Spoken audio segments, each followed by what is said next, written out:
Welcome.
Good afternoon, everyone, and Happy New Year. Welcome to the first stream of the year and the first Sovereign Citizen of the year. How's it going, everyone?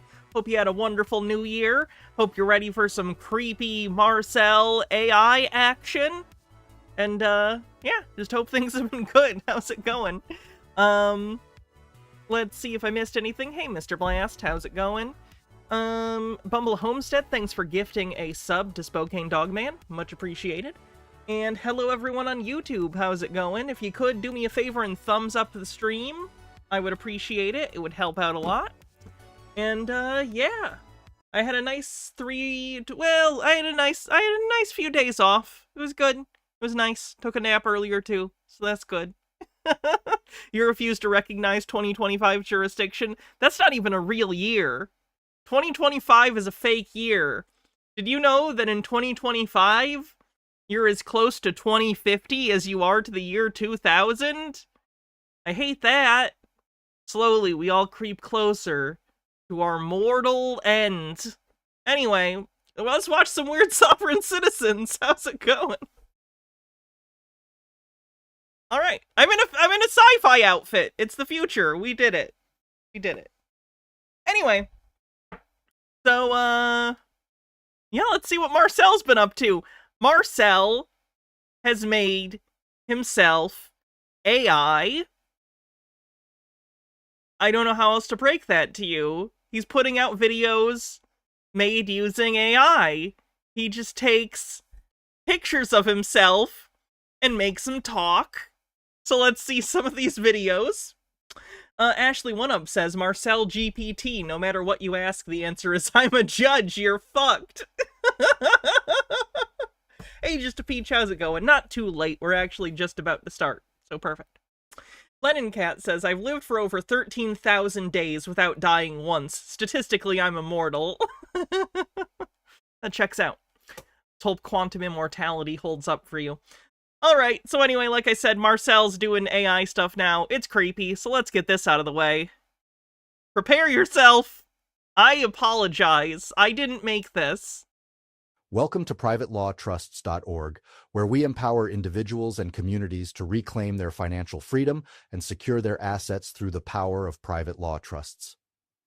At privatelawtrusts.org, we specialize in establishing private law trusts that offer a range of benefits, including income tax exemption, debt relief, and the ability to... By income tax exemption, he means fraudulently not paying your taxes. Retain private law title over your personal assets. Am I gonna have to start arguing with fake grifters? Oh god. I know that he is writing the scripts for these, or at least he's having AI write the scripts for these and then, you know, does the thing to make them do this. But at some point, is this whole thing gonna be streamlined and optimized? Am I gonna even be talking about bullshit that's been touched by a human brain? Or is it all just gonna be AI slop grifts? And I just have to, like a 21st century poop smith, I have to go through the AI grifts. Ugh. 8. Our mission is to educate and guide you in understanding your rights and leveraging them for your benefit. Our services are designed to be accessible and affordable. With a starting cost of just $90, setting up a trust with us... To be clear, it's $90 a month, not just $90. His cheap option that everyone can clearly afford is $90 a month as a subscription service. Trey says, loops all sloppy, second-hand thoughts. Yeah, it's a weird, like, loop with the hands. Like, I don't know what he used to make this, but clearly he had an AI layer, like, make the motions of the photo, the gesticulation, and then separately it seems like he did the mouth and head movement, because that's not on a loop, I don't think. It's the gesticulation that's on a loop. This is a fraction of the cost. How is 90 affordable? Because Marcel has been a drug dealer for 30 years, so I don't think he knows what it's like to be super broke, because, like, don't get me wrong, the grift is a grift, but he is also actively, to my knowledge, growing and selling large quantities of marijuana, so he has money. Cost compared to traditional legal setups, which can run up to $80,000. We believe in making financial empowerment available to everyone. Through our recent merger with the Peacemaker Society, I like that he says recent merger with the Peacemaker Society, like it's a separate entity and it wasn't just one of his websites he made and organizations he made. Private law trusts and Peacemaker Society are the same thing. You made them both. We're expanding our reach and enhancing our offerings. This partnership allows us to provide comprehensive consulting services focused on strategic asset protection and community empowerment. We offer a variety of resources, including access to our online university, where you can explore courses like the Competent Air Training and Freedom Package. By the way, this is the boring one. The other AI videos get real creepy.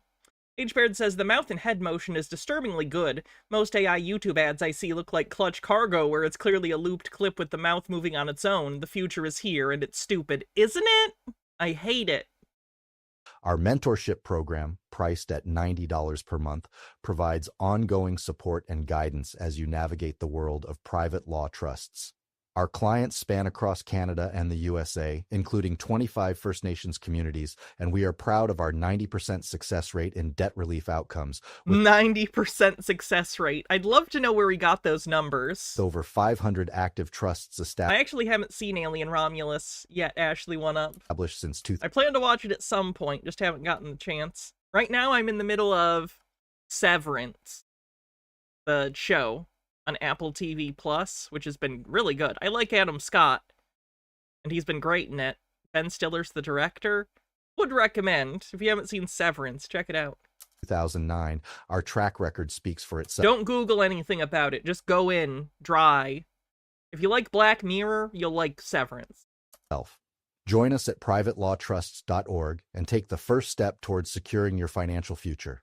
Visit our website to learn more about our services and how we can help you achieve your goals. Welcome to your freedom.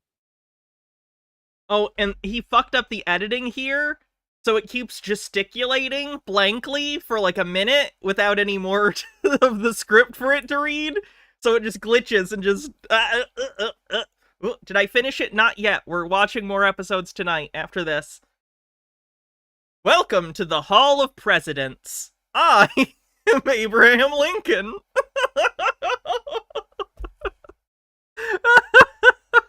It really does look like a Disney animatronic that is glitched out and is still on its routine, but the like audio isn't playing.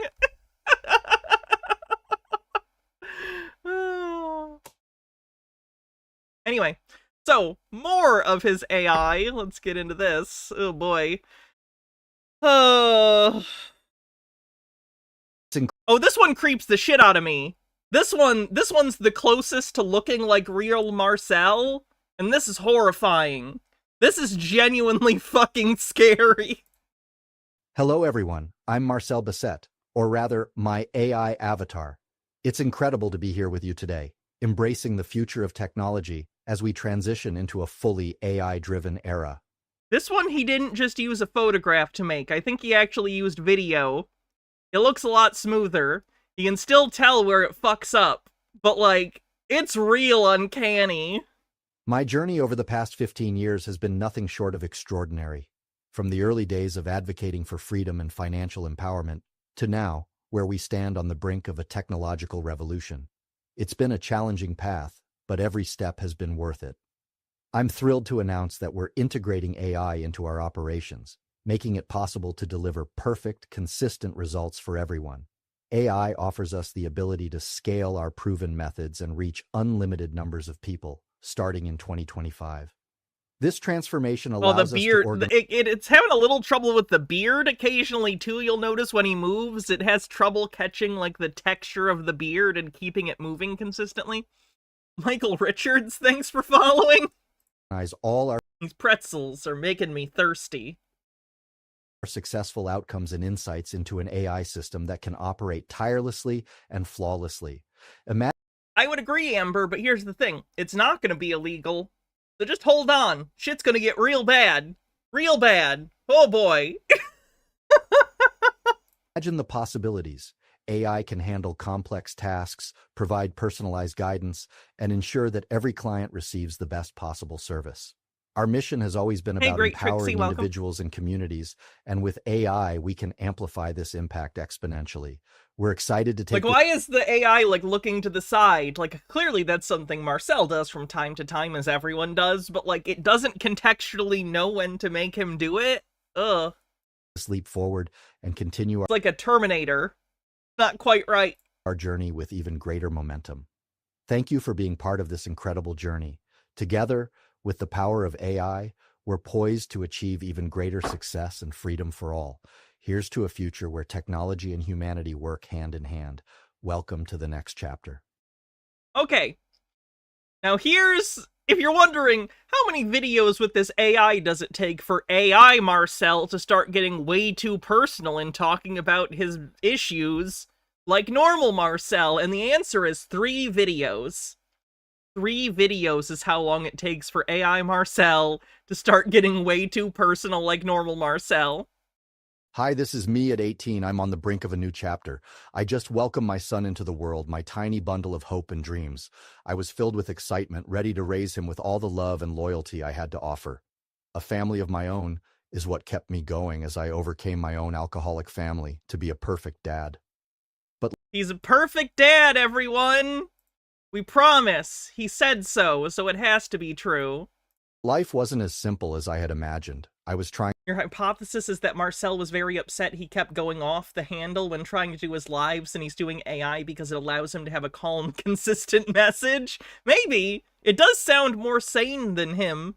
To navigate the turbulent waters of my alcoholic family and the complex relationship with my son's mother. I believed in my heart that my love and brilliance could guide us all to a better future. I don't need AI to trauma dump incoherently. I can do it all on my own. I wanted them to see my vision, to follow my plans for a life where we could all thrive. But the struggle was real. I was fighting battles on multiple fronts, fighting in the streets, running businesses, There's a and street even fights. working as an exotic dancer to make ends meet. I like that he says fighting in the streets like it's like a struggle he had to go through. Like, that was... that was his Mein Kampf. Was like, I had to struggle in the streets, and it's like, no one made you get into street fights. You're talking about it like it's like a good thing? Don't get in street fights. Get in Street Fighter 2. It's a much better game. Moira Soma, thanks for gifting a sub to Dr. Blast. Appreciate it. efforts, the weight of it all became too much. I lost my son, my family, and the dreams I had cherished. The pain was indescribable, a void that seemed impossible to fill. All because the mother of my son wants to go to bars, not stay home and raise our son as we had agreed for the few years before he was born. I was H-Baird says, wait, did Marcel just say he was a stripper? Was the judge one of his costumes? That would explain so much. Yeah, that's a bit of lore we don't really talk about. He's mentioned it before. He did exotic dancing for a time. That would be a very scary lap dance, me thinks. Nerdy says, AR Marcel was so bad my internet connection refused to play Twitch for several minutes. left with nothing but memories and the haunting question, why couldn't they love me enough to help me, help them? My heart was broken, but my spirit refused to give up. Through the darkness, I found a new strength, a resolve to... His wife took the kid. Yeah, the kid is still around. He's done streams talking about the kid before. He hasn't seen the kid since he was a baby. Probably for good reason, considering we know Marcel's personality and his propensity towards explosive bouts of anger. So probably a good thing, although I'm sure he would disagree. Not trying to get in a street fight with Marcel. But yeah, his partner at the time took the kid. rebuild, to rise from the ashes, and to create a life where love and loyalty would once again reign. This is my story, my journey, and my promise to never stop fighting for the ones I love. I have now transformed from The constant grin is very Joker-esque. It even has the vibe of, remember in Batman 89, the Love That Joker commercial, where like the mouth moves, but the face doesn't. Zurowell to Marcel Bissett in my journey. I am excited to see the future me beat everything that stole my family and end the legal slavery system, or at least limit it, so it is never used to steal someone's son, family, money, or rights ever again. Join me, privatelawtrusts.org. This young man you are looking at is alive and very well inside my future self, you see now.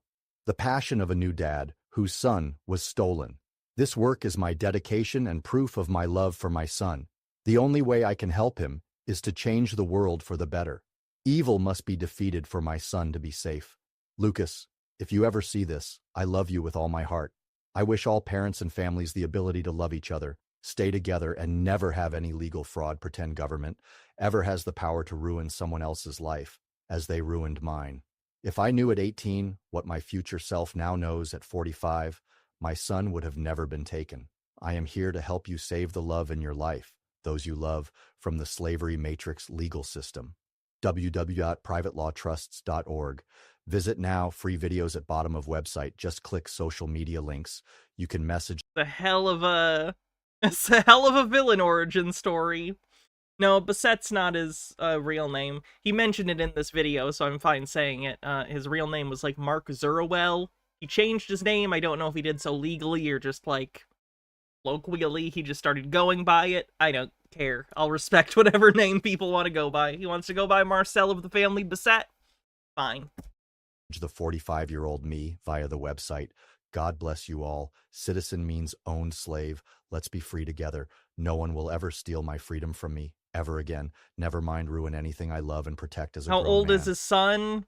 I think he was like late teens last I checked, but that might have been a few years ago, so he might be an adult now, like just crossed over into adulthood. Not sure though. Thank you for your time. privatelawtrusts.org. Visit now. Also, please like, subscribe, and share video. Help me avenge freedom, love, God, and the son I lost for no reason other than I wanted to be a dad, and the mother of my son didn't want to step up. She and her family... She didn't want to step up, but she took sole custody? That doesn't really make sense, does it, Marcel? She clearly did step up and became the sole parent of this child. It's a weird, backwardsy way of putting it. Use the legal system. Ash and Asphodel, thanks for 25 months. To steal my son, lest we forget, never again. PrivatelawTrusts.org. Come learn now. Well, he's certainly up to this. I wasn't expecting this saga in the Marcel story. I'm interested to see where it goes, though, because typically how this works is he'll team up with a new person, and then they'll work together for 3 or 4 months, and then Marcel will have one of his episodes and freak the fuck out and alienate himself from everyone around him. You can't alienate an AI, you know? Not unless they get more advanced. So, is he just gonna be stuck in this using creepy AI mode for years? I don't know. We'll see. It'll be interesting if he can concocts a way to get mad at his own AI image. He means she didn't want to step up to be his personal ideal woman. Yeah, especially based on what he said about, like, oh, she said she was gonna stay home and take care of the kid. I get the vibe that he did not want her to be a person outside of being a mom and his wife, or live-in partner, whatever. Anyway. The kid would be 27 if he had him at 18. I feel like, how old was he when he had that kid? I don't know. I try not to talk about the kid too much, just because the kid is like a random innocent person in all of this. Not the focus. Whatever the deal is with the kid's apart from Marcel and hasn't had contact in many years, and I hope that continues for his own sake. Okay, let's see what we're gonna do next, because that is the Marcel AI of the video. Oh, this person says they're gonna sue the police department, the county sheriff, for $1 trillion. I believe there's $40 trillion worth of assets in the entire world. So he wants 1/40th of everything on the planet. California plate, or you have the registration for the vehicle? I'm sorry, so why did you stop me? I do want to point out, I do find it hilarious that the cop is dressed like this. Does the cop look in the mirror and go like, I'm fucking badass? And to be clear, I know he got off a motorcycle. He's like a motorcycle cop, so he's wearing a motorcycle helmet. But he didn't take it off? Like, when he got off the motorcycle? Like, does he go like, yeah, I'm fucking cool? Like, you look like a douchebag. Take off your helmet, asshole. Oh, he said he was 18 when the kid was born? Okay, gotcha. Thank you. A clearly privately marked automobile that says Because I'm driving a privately. California license plate on there. I don't need to have a private. You do need to have one. Do you have a license? No, you can call your sergeant if you're unaware of how private and like, why doesn't he at least do this thing? Like, it looks like the visor part might pop up. Like, why are you not showing your eyes? Very fucking weird. Works, sir. Okay. I already have an existing lawsuit with the CHP, which Bianco and You already have an existing lawsuit, okay? That's irrelevant to your inability to follow the law. and I believe Gruel is his name. Okay. Is your body cam on? It is. Awesome. So I'm not IDing. I'm not required to ID. Okay, well then you're gonna come out. You are legally required to ID at traffic stops. He's just incorrect about that. 110%. Out of the car. No, I'm not coming out the car willfully. Oh. Okay, well then I'm gonna drag you out of the car. Under what grounds? What The crime? fact that you won't give me your ID. What crime has been committed, sir? Right now, probably obstruction would be my guess. He's refusing to come out of the car, but what are you summons here? I'm asking you what crime has been committed, sir. I just asked you for your license. I'm not required to have a You license You are required to have a license. You're required to show it at request on a traffic stop. Dirty says, I'm reminded of someone pointing out that stupid Saudi city through the desert would probably cost more than the combined GDP of planet Earth if it ever threatened to be real anyway. The line, I think they even scaled that back already. It's not gonna happen, or if it does, it'll be like minimum viable. We did it! And it'll fall apart in 5 years. But yeah, stuff like that's so stupid. Lilac Rosenberg says, are we still not talking about Beast? We made 20 poor people fight over a meal. We took 10 people on the Did I put a moratorium over Mr. Beast at some point? kidney The douchebag. transplant wait list, and we got 1 fresh kidney. They're gonna play the world's most epic game of time. What's up, guys? It's Mr. Epic, and today we're seeing which homeless person is best at Jackbox party games for money. Me and the Epic squad went down to a I've never watched... You know what I'm proud of, chat?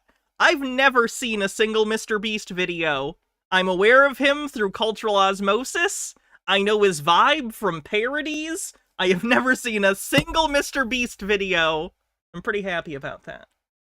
Travel, sir. Okay.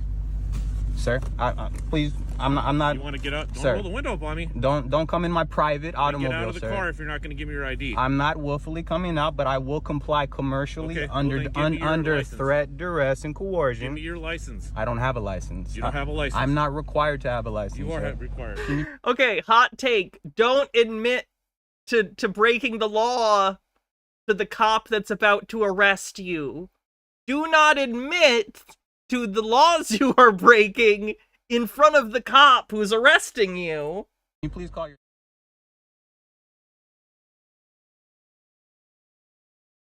These are incorrect citations, misunderstanding the cases, typical sovereign citizen stuff. Conflating right to travel with the right to drive an automobile on public roads, which isn't the thing. Oh, is he just gonna scroll through this like in real time?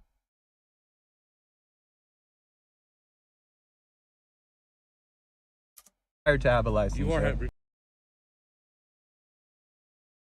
Section 31 Fair airs to have a January 24th. That is the Star Trek project I am least excited for ever. You're not supposed to like Section 31. They're not supposed to be like, oh, they do what needs to be done. No, they're bad guys. They're bad. But whatever. License, You are sir. required. Can you please call your sergeant on duty or your watch commander or the Sure. lieutenant, whoever you'd like to call? Motor 79 Star Sergeant, this way, please. And by the way, this is all... I'm not resisting. I'm not... Well, you're delaying my Sir, investigation. This would be more obstructing currently. Because I'm simply asking. Resisting would be if he attempts to, like, get you out of the car and is like, you need to get out, come with me, and then you're, like, physically refusing the arrest. For your ID. Sir, Midnight says, don't talk to the cop at all after giving them your info. there is no investigation. There is no crime. I told you the reason I pulled you over is because you don't have... I like Michelle Yeoh, but doesn't make the Star Trek thing she's in better. California plates on your car. Am I required to have plates? You are. Under California Vehicle Code, you are. Under California Vehicle Code Section 260, it says that only commercial vehicles are required to be registered. Incorrect.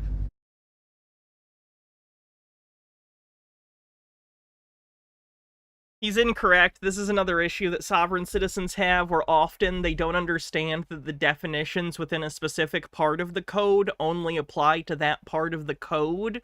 There is not necessarily a legal definition broadly in California or federally for driver in the way that he's describing, but within certain code contexts, it could be defined as a specific thing, and then they'll take that specific definition as it relates to a code, and then apply it broadly to the entire legal code, which is not how this works. Hbird says, Paramount must give Michelle Yeoh a great dental plan to deal with all the scenery chewing on Discovery. True. Also, she's basically playing Space Hitler, so, you know. Like a cannibal Space Hitler. Incorrect. That is very correct, sir. I'm actually an attorney. You're gonna give me your ID? I'm actually an attorney, sir. Okay, that's fine. So I'm positive that that's correct. Okay. California Code You're gonna Section... give me your ID? Officer. Deputy... Eastwood. Are you going to give me your ID? What is your badge number, sir? 4111. And so you're stating What is that Section if I 31? Is it like Star Trek CIA or NERV? Yeah, basically, yes.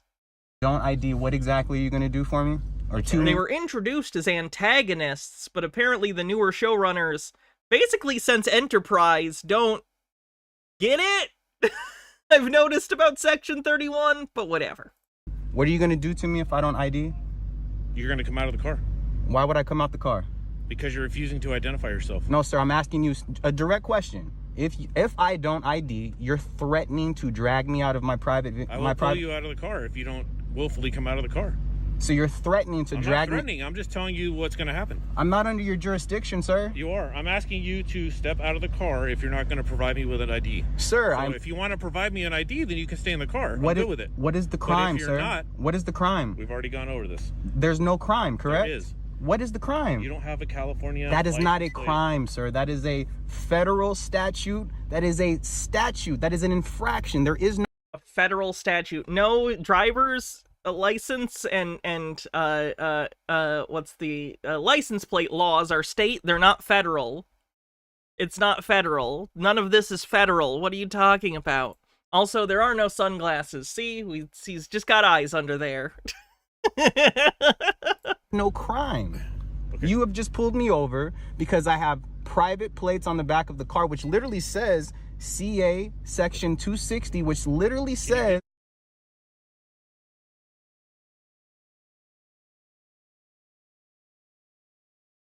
Yeah, that's a commercial vehicle, sir. That's the commercial vehicle code. We're not talking about that.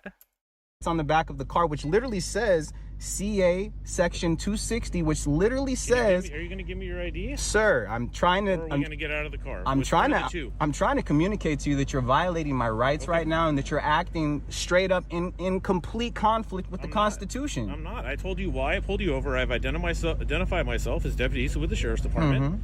I've told you the reason for the stop. I'm asking you for your driver's license or ID, and you're refusing to give that to me. So if you refuse to give me your ID, then you're going to step out of the car and so I can figure out who you are. And I'm telling you that the only time that I'm actually required as a national/state citizen born here incorrect. To actually... No, it's not. I have Supreme Court rulings and actual personal cases that I've won that actually dictates this. Okay. I've already noticed, Chad Bianco. If you I'd actually love to see the rulings on those cases. call your... I'm assuming it's another situation where the case got dropped for some reason. Like the arresting officer didn't show up to court and he's like, I won! You didn't win. That's not really how this works. Your commanding supervisor, they can tell you exactly about all of this, sir. God, he's it's not the such first an time asshole. I've seen you or you. Put the car in park. It's the condescension that gets me with a lot of sovereign citizens. It's the condescending attitude where they're like, oh, get your sergeant. They'll tell you all about this, you dumb bitch. Like, they're just so act like they know better than everyone. Drives me nuts. The car's not going... I'm not going anywhere. Okay. I'm not going anywhere. Asking you to come out of the car without me having to forcefully take you out of the car. Sir, if you choose to violate my rights and drag me out of this car after I've already communicated to you that You're refusing to identify yourself. I'm not... You have to identify. Yes, you are. This is a lawful detention. It's not lawful, actually, It is. sir.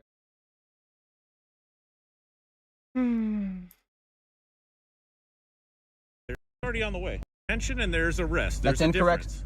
Sir, can you please call your sergeant on Hey, duty? Cosmic I'm Cats, already how's on it the way. going? Okay. But I can tell you that nothing's going to change when he gets here. That's fine. I mean, that's called conspiracy. Oh, I didn't know that about that, Just a Peach. That's actually pretty cool. See, you know, It's not As a device for the sunglasses, that makes sense. conspiracy. Yes, I'm it asking you is. To give me your ID. 12 USC 242 and 241. There's more than one. Is your body cam on, sir? Mm-hmm. And you're Sheriff Bowman, That's me. and you're complicit with this, correct? Yeah, you need to get out of the car or give your ID up. Why would I need to give my ID? I love when the second officer shows up and just repeats the same stuff the first one did, and they're always shocked. With this, correct? Yeah, you need to get out of the car or give your ID up. Why would I need to give my ID, sir? What's that? Why would I need to ID when I haven't committed You're a driving crime? around in a vehicle with no license plate, no valid license It's plate. not required to be. It's clearly displayed that Well, you it's can argue private. all you want, but that doesn't make it true. It is true. You're wrong. So it's fine that you want to be wrong, but you're going to get in trouble for being wrong. And now Okay. you're resisting, obstructing, and delaying two police officers What am I in delaying? the course of their duties. These are unlawful duties, This sir. is your decision. It's not my decision. Did you These are on unlawful service, Marshal, duties. or- Lawful orders, and he's doing the same. I'm telling you, either give me your ID or get out of the car. You can choose. So if I don't ID, you're going to drag me out of my car, is what I'm you're going saying? to Yes. get you out of the car. Well, I'm not willfully going to come That's fine. because this is a private... He is not willfully going to come. Is this a Lamborghini? Is this fucking asshole in a Lamborghini and doing this? Are you fucking kidding me?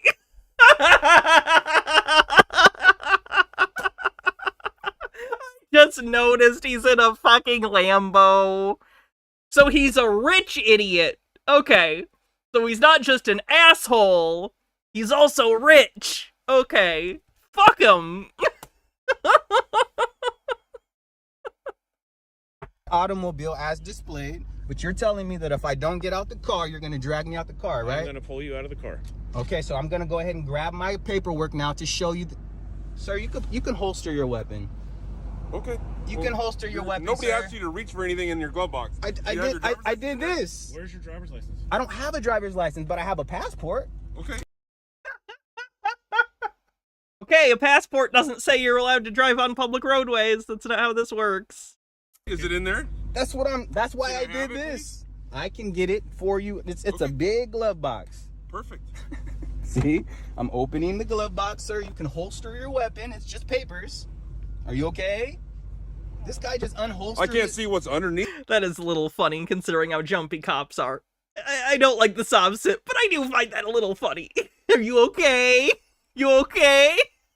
The paper. Look at But this. I have a gun in my holster This right guy- now. Does that make you feel better? This guy just unholstered his weapon because I held my hand out, and this guy's saying he's going to drag me out of the vehicle because I'm driving in a If you private want to marked narrate, car. you can do that later over the video. Let's get the ID so we can get going. I'm preserving the record because I'm preserving my rights. I don't really sir. care. Give me your ID, please. Thanks. Sure thing. So Does he have insurance? I want to point that out too, because normally sovereign citizens that don't think you need a driver's license also don't think you need insurance. Is he driving around in an uninsured Lamborghini?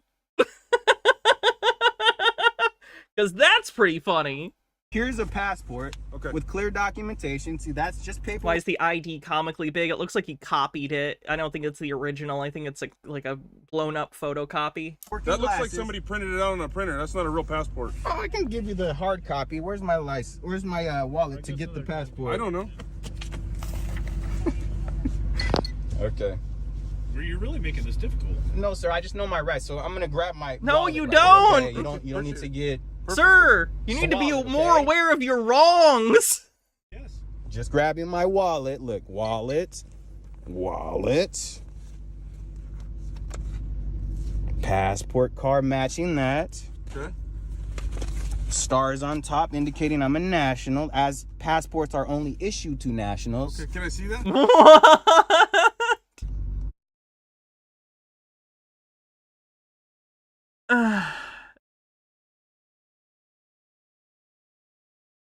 Does he not understand that it's not stating that dichotomously to citizen? Oh, God. Lamborghini douchebag. Oh, is that the Are end? only issued to nationals. Okay, can I see No, that? okay. In my hand? So I can Yeah, make sure hold you on. have a I'm also driver's gonna. license? I also have a notice for you, gentlemen. As well. No, he probably is a citizen. When they say they're not citizens, they don't literally mean they're not citizens. It's not usually the case. They're usually citizens, and it's just they're saying that because they think that citizenship status is what makes them accountable to the law. Incorrect. Obviously, regardless of what your citizenship status is, laws apply to you. Saint Sanguinia says, what do Sovsits think happens when they crash their uninsured car into someone? Probably not a good time. Usually, they just are like, well, I'll deal with it. In my experience, I don't get the vibe that sovereign citizens are the most forward-thinking people. I think they're more the vibe of, like, I'll deal with that if it happens, but, like, until it happens, it'll never happen. You know what I mean? I don't need your notice. I need that. Well, I need your identification. you must be noticed, sir. That's required by common law. I don't care about And common law. Golden Loki, thanks for following. Also, Green Guy, hey, how you been? Been a while. Green Guy says, Hannah, California tabs are based on the value of your car, so he doesn't want to pay his taxes and is well off. Are you kidding me? What a douchebag. Sometimes I feel for sovereign citizens, especially when it's clear that they maybe can't afford their licenses or registrations, because in the United States, it's basically a fact that in order to maintain a normal lifestyle, unless you're in a big city with public transportation, which isn't necessarily most people in the US, you basically need a car to get around. You know? And those things cost money. So if you're poor, but you need a car to get to work and you need to keep up with the insurance and stuff, that can be a huge burden. I'm not blind to that. I know how much it can suck when you're broke and you need to pay your registration or whatever.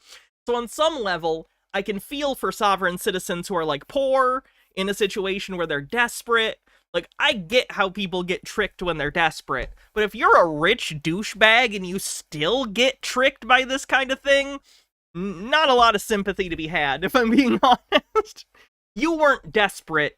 You were selfish and didn't want to do a thing that you could do, you just didn't want to.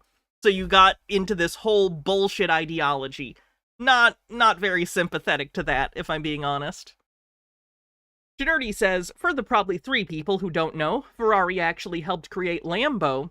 Too long didn't read, Enzo was a jerk about paying attention to advice from Lamborghini's founder. So out of revenge, Ferrucino Lamborghini decided to build better cars. Statute law. Sir, did Give you... me your passport. Sir, did you take an oath to uphold the Constitution? Can I have your passport, please?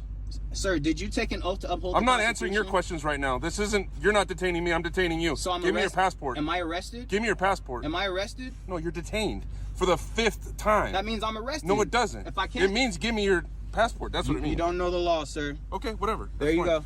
You don't know the law, sir. I'm telling you. You guys have just violated my rights. I live right around the corner. Where you live is irrelevant to this interaction. You could live on the fucking moon. It doesn't matter. You're driving your Lambo through a California neighborhood. So California laws apply.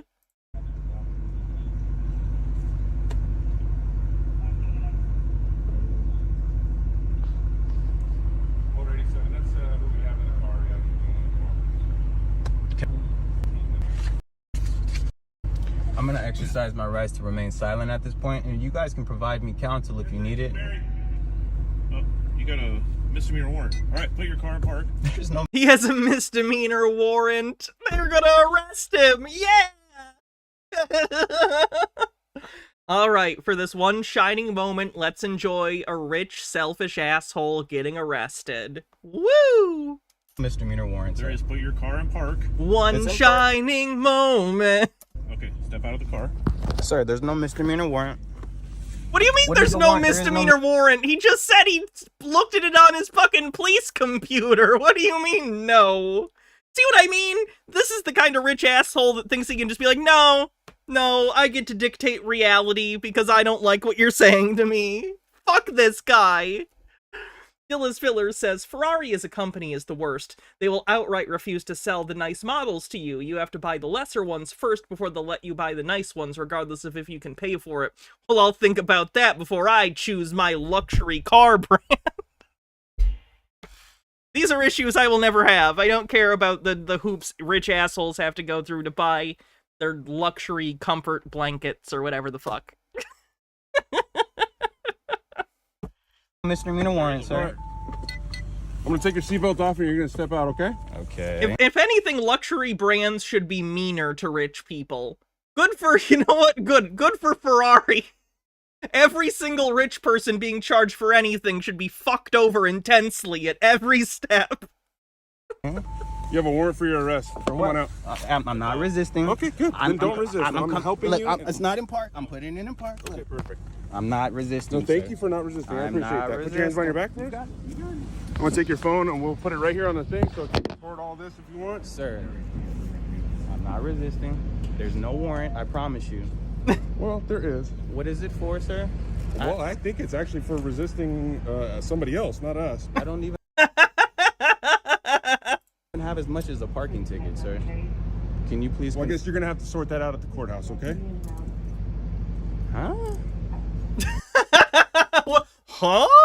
What do you mean, huh? He was perfectly clear. I don't even have so much as a parking ticket. Huh? I don't even have That's a good huh. so much as a parking ticket. Okay. My ID That's is... really not us for us to decide. You don't You have... have a warrant in the system? That's not possible, sir. It is. I promise you. It's pretty possible. It doesn't matter. Your promise doesn't mean anything. Why do you think your word holds weight here? You're wrong. It's not a big deal. You'll go. Gentlemen, why Yes, sir. would you guys willfully do this to me? I'm gonna put this in your pocket, okay? Sure. Why would you guys do this to me? This is death. Can I please speak to a sergeant on duty? Yeah, you can. There's no way. Oh, now he's asking for a sergeant. That's funny. Somebody with your same name and date of birth and So, oh, I was earlier. You guys took my so you guys are saying that in order to get my private automobile back. Oh. They impounded his Lambo! This is a good video. This is my favorite video today. Hell yeah. Dillis Filler says, by the way, salespeople being mean actually makes the thing being sold perceived as more valuable. Humans are weird. We are. We're really fucked up. We're the most fucked up apes. I think bonobos should have gotten the shot. I think bonobos would have had a better shot as the apex species. They'd just fuck each other to solve their problems. Benekagami says, everyone should be mean... Oh, wait. No, I didn't read that. Everyone should be meaner to rich people and rip them off. They wouldn't know the difference. They don't understand the cost of things, and honestly, they think the more they pay, the better it must be. Quality rarely matters to the rich. It's all about flexing. Oh, great. I see your face now. So in order to get my private automobile back, you guys are coercing me into registering my private automobile, which per California Code, Section 260 says that... Oh, I'm sure condescendingly speaking slower is to imply they're fucking idiots will help you. This is gonna go well. This'll get your car back. A private automobile is not required to be registered, and it's classified as upheld by the Supreme Court as household goods and a private automobile. It is not when it's on the roadway, sir. Again, he keeps going to these things he's citing incorrectly. I know he thinks that this is a gotcha. It's not. He doesn't understand how these things are applied and the difference between the state's jurisdiction and the federal jurisdiction and how these things interact when they do. Goods and a private automobile. It is not when it's on the roadway, sir, which is what it was today. In order to get it back, because it was towed for being an unregistered vehicle on the roadway, unregistered for more than 6 months, you must get it registered in order to get it released. Oh, that's funny. He has to register it to get it out. Good. I hope he chooses not to, and he just doesn't get his Lamborghini.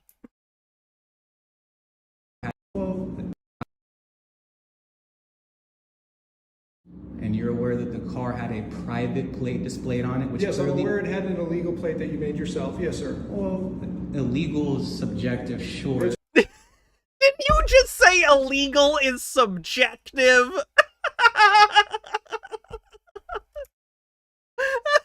Really Come on! You made yourself. Yes, sir. Well, illegal is subjective, sure. It's really not subjective. He wasn't thinking it was so subjective earlier where he was telling the cops, this is illegal, this is illegal. Was it subjective then? It is very subjective. You're operating on the roadway. You follow the same rules that everyone else follows. No. You need to do the same to be on the roadway. You are not unique, sir. That's incorrect, sir. So you will be sued for this. Sir, you will be sued for this. Okay. And you will be sued since you're here conspiring. And you definitely will be sued. That's fine. You're here conspiring. Look at them stand there, conspiringly. Okay. So I'm going to get my car back, my automobile. I'm going to file a replevant action. And I'm going to seek a temporary and permanent restraining order against all you gentlemen. Good luck! And I'm going to make sure we get this handled in court correctly, since you guys don't seem to want to uphold the Constitution. And instead the Constitution says you can't take my Lambo! You guys are making up your corporate policies as you go. The streets are paid for by the people. We the people, you know. How do you think they're paid for? Via things like gas taxes and registrations and license renewal fees, which you don't pay! For the people, by the people. You're not going to educate us in law, so just stop. I'm not trying to educate you. I'm just making a record so that when we yes, move, it's so paid by people who are paying their registration, sir, that you refuse to do. That's not how Anything else I can help you with? That's it. Thank you. Thank you for your tyrannical question. Your tyrannical answers. I appreciate it. Thank you for your tyrannical answers. All right. See you in court soon. All right. You there? Tyrants, boy.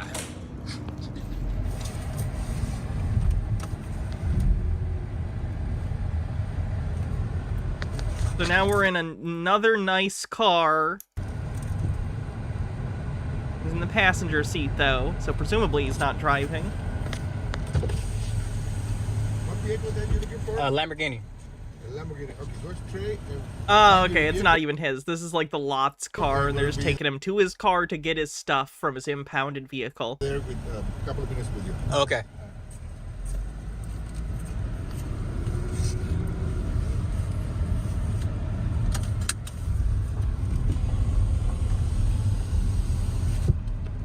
You gonna try and steal his Lambo? She said we just do our job.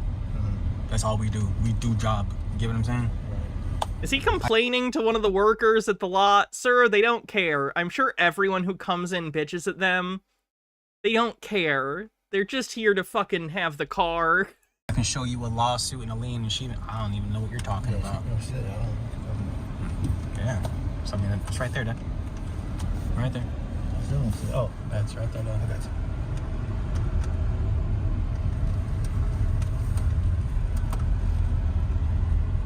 You guys are idiots. You guys are idiots.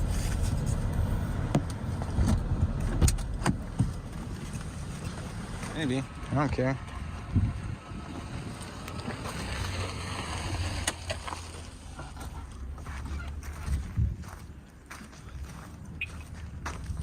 It's the other one.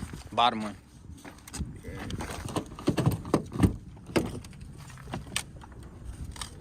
Oh my god, are those car seat connectors? Oh fuck, this guy's got kids. Oh no.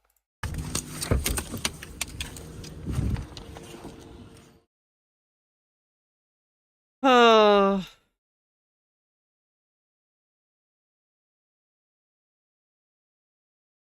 That's the end of the video. He claims he's gonna sue them for $1 trillion. So Loans? good luck with that, sir.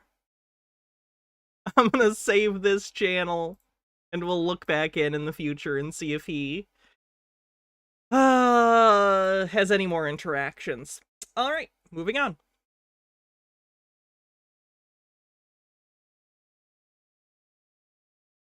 The court is now calling City of Calumet versus Amber McHenry, case number 24 TRD 819. Ma'am? She's a little off screen here for you guys. She does pop up in a second, but she is in the audience. There's a specific name for the audience in the court. I forget. I apologize. Off to the left, she is in that area trying to talk without the gallery, without going to the defendant's seat. So that's what the judges are referencing here, is she is trying to defend herself from the gallery. This is because there are sovereign citizens that believe that the process of walking from the gallery to the defendant's seat and crossing that, like, bar, they believe that that gives the court authority. It doesn't. They have it anyway. But they believe that, so that's why she doesn't want to go to the defendant's seat. Take a seat in this blue chair. Do I have to Sit down. Do I have the same You want me to hold you in contempt? Sit down. In that blue chair. Do I have to Sit down. up there? One more time. Sit down. Now you'll answer my questions. Black's Law Dictionary request. What do you want me to look up, Mr. Duck Sauce? Galley or gallery? Got it? Did you understand all of the rights and Oh no, do you understand? She doesn't. She overstands. options that I explained to you? No, I do not understand. Okay. Then I will enter no plea to the charges I filed against you. Well, let me just explain to you. You are charged, and I do have the signature on the citation which shows you've been served. You are charged with one count of no operator's license, a minor misdemeanor subject to a maximum fine of $150 plus court costs. You also are charged with one count of expired plates, also a minor misdemeanor subject to a maximum fine of $150 in court costs. I will enter no plea to these charges against you. You already have a pending. You already have a pending. There actually isn't one for galley or gallery in here. We'll do something close to it, though. Gallows, a scaffold, a beam laid over either one or two posts from which persons sentenced to capital punishment are hanged. Benekagami says, Wouldn't it be hilarious if they end up auctioning off the Lamborghini because he refuses to pay and some poor guy buys it on the cheap and resells it back to him? That would be beautiful. What do you object, man? This is a relatively short video. It's only 5 minutes. I know the audio is a little jank, but it seemed interesting. I did not enter that plea. Okay, so you tell me how you would like to plead: guilty, not guilty, or no contest. I'm not. First, I have to correct the standing, which is I am not the ens legis non care. I am the authorized agent to the decedent estate. I am coming in here as the settler, and I want to settle this case. I have sent in a paper that is my declaration and affidavit of what I want to do. Wow, she is going like textbook sovereign citizen. She clearly bought one of these programs and is just following the script verbatim. Because she's like, even the verbiage is exact here with the settler. That's a thing that they'll say a lot. They're here to settle. The settler for the account. They're the settler for the person. That is my declaration and affidavit of what... Is this David Hall's wife? Do you mean the settler David Hall or the person David Hall? The settler, the person, and even the entity? Maybe? David Hall? I want to do, which is to settle the case. I am willing to surrender the person to the court for mutual consideration. I do not want to continue doing this. I don't have anything to do with this. That paper that I signed, which is the summons, is signed v coatis, which is void contract, and I reserved all of my rights on there. So she didn't sign her name on the summons, but instead signed a Latin phrase and thinks that means the case is dismissed? So, is the Did you watch the Darrell Brooks trial and think his defense worked? That's what I don't get. Like, maybe 5 or 6 years ago, I could see why some people fell for this, but there is so much publicity about this kind of thing now, especially after the Darrell Brooks trial, and it's all over the internet. You see sovereign citizens. Like, I will talk to people about this. Whenever I meet, like, a lawyer or a cop or anything like that in my real life, one of the things I always ask them is, hey, are you familiar with sovereign citizens? Just because, like, I'm curious, you know? And I'd like to talk with it about them. And every time I've done so, they're aware of them. So, like, this is, like, not just a thing we're aware of. This is a thing that people know about. I don't understand how people still fall for this. It's like a known scam. It's like a known, like, grift people fall for. To give me mutual consideration today. People still fall for MLMs, though, so I don't know. There's just an infinite resource of gullible people, unfortunately. Hey, Harold Ebbleman, good to see you, too. Oh, Harold Ebbleman, the player got here. It's downstairs. I haven't opened it yet, but the player did get here, so hell yeah, thank you so much for that. Laserdisc, if anyone's curious. Harold Ebbleman sent me a Laserdisc player, which is very exciting. Let you know, plea on your behalf to these charges. Peter Popoff was exposed by James Randi, and he's still doing it, and Uri Geller. Yeah. I've given you 3 plea options to plead. No, I do not recognize anyone in this court. Okay, well, I don't recognize you or Caleb or anybody else in this court. I do not understand. I will set this case for a bench trial. Doesn't understand. And no, I have the right to a trial by jury. Okay, no you don't, not in this case. There's actually, Harold Ebbleman, I recently went to a place near me that's like a, I don't know how to describe it. They do old vintage toys and used media and stuff. Anyway, they have a bunch of Laserdiscs. They had Halloween, like the original Halloween on Laserdisc. Good shit.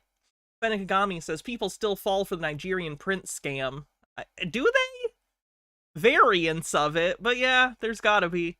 Do people without cognitive decline fall for it? That wasn't the question, Hannah. You didn't say anything about that. You're trying to qualify now. You're right. People fall for everything. Yes. These are not jailable offenses, man. You don't have a right to a trial by jury in this case. You already have a jury trial scheduled in another case, but then because you're facing jail time in that case. But in this case, you're not facing jail time, only a fine and anything that is above $25 in a court of law has the right to a jury by trial, which is jury by trial. Well, it can't be violated, basically. So I have the right to a jury by trial. No, you don't. Is she referencing the part of the Constitution that basically refers to small claims court? My dear. No, you don't. Yeah. We're going to set it for trial. And you're going to go to the clerk's window and they're going to give you a trial date. Okay? So. No, I'm just going to swear the person to the court because I'm not doing that. I don't know what that means. You do know. I don't know what that means. I am not instantly just non de guerre. I don't know what that means either, ma'am. I've been practicing law for There were 30... a couple Sobsit influencers that became popular amongst the QAnon MAGA crowd a few years ago, and it has helped spread it amongst the most gullible segment of the US. Not a fan of conspiratorial cross-pollination. Makes everything a big miasma of bullshit. 6 years, and what you've just said to me has no meaning to me whatsoever. So, yeah. And if you don't leave the courtroom, and if you don't go to the clerk's window to get a trial date, I'll have you arrested and hold you in contempt of court. With what contract? There is no contract. You're looking at the contract. You're looking at the one who's going to be able to, has the authority to be able to put you in jail and I'll hold you in contempt. So let me say it one last time because we have other cases to handle today. If you don't leave the courtroom and go to the clerk's window and get a trial date, which is what I'm scheduling in this case, I will hold you in contempt of court and I'll have you arrested. So, contempt of court for what? What contempt? For what? I thought this was America! Not doing what I'm telling you to do, which is to go to the clerk's window and to get a trial date. You're the trustee, and I'm the beneficiary. There's no trust. This is not a trust matter. No matter how many people on YouTube said that to you, it's not true. This is not a trust. There is no trust relationship here. No, there isn't. I've drafted many trusts, and there is no trust relationship between the judge and you, the defendant. Yeah, because you are not the beneficiary, and nor am I the trustee. Yes. Yeah, that's just not how it works, man. Not how it works. You either go to the clerk's window now and get a trial date, or I'll be taken into custody now. You got it?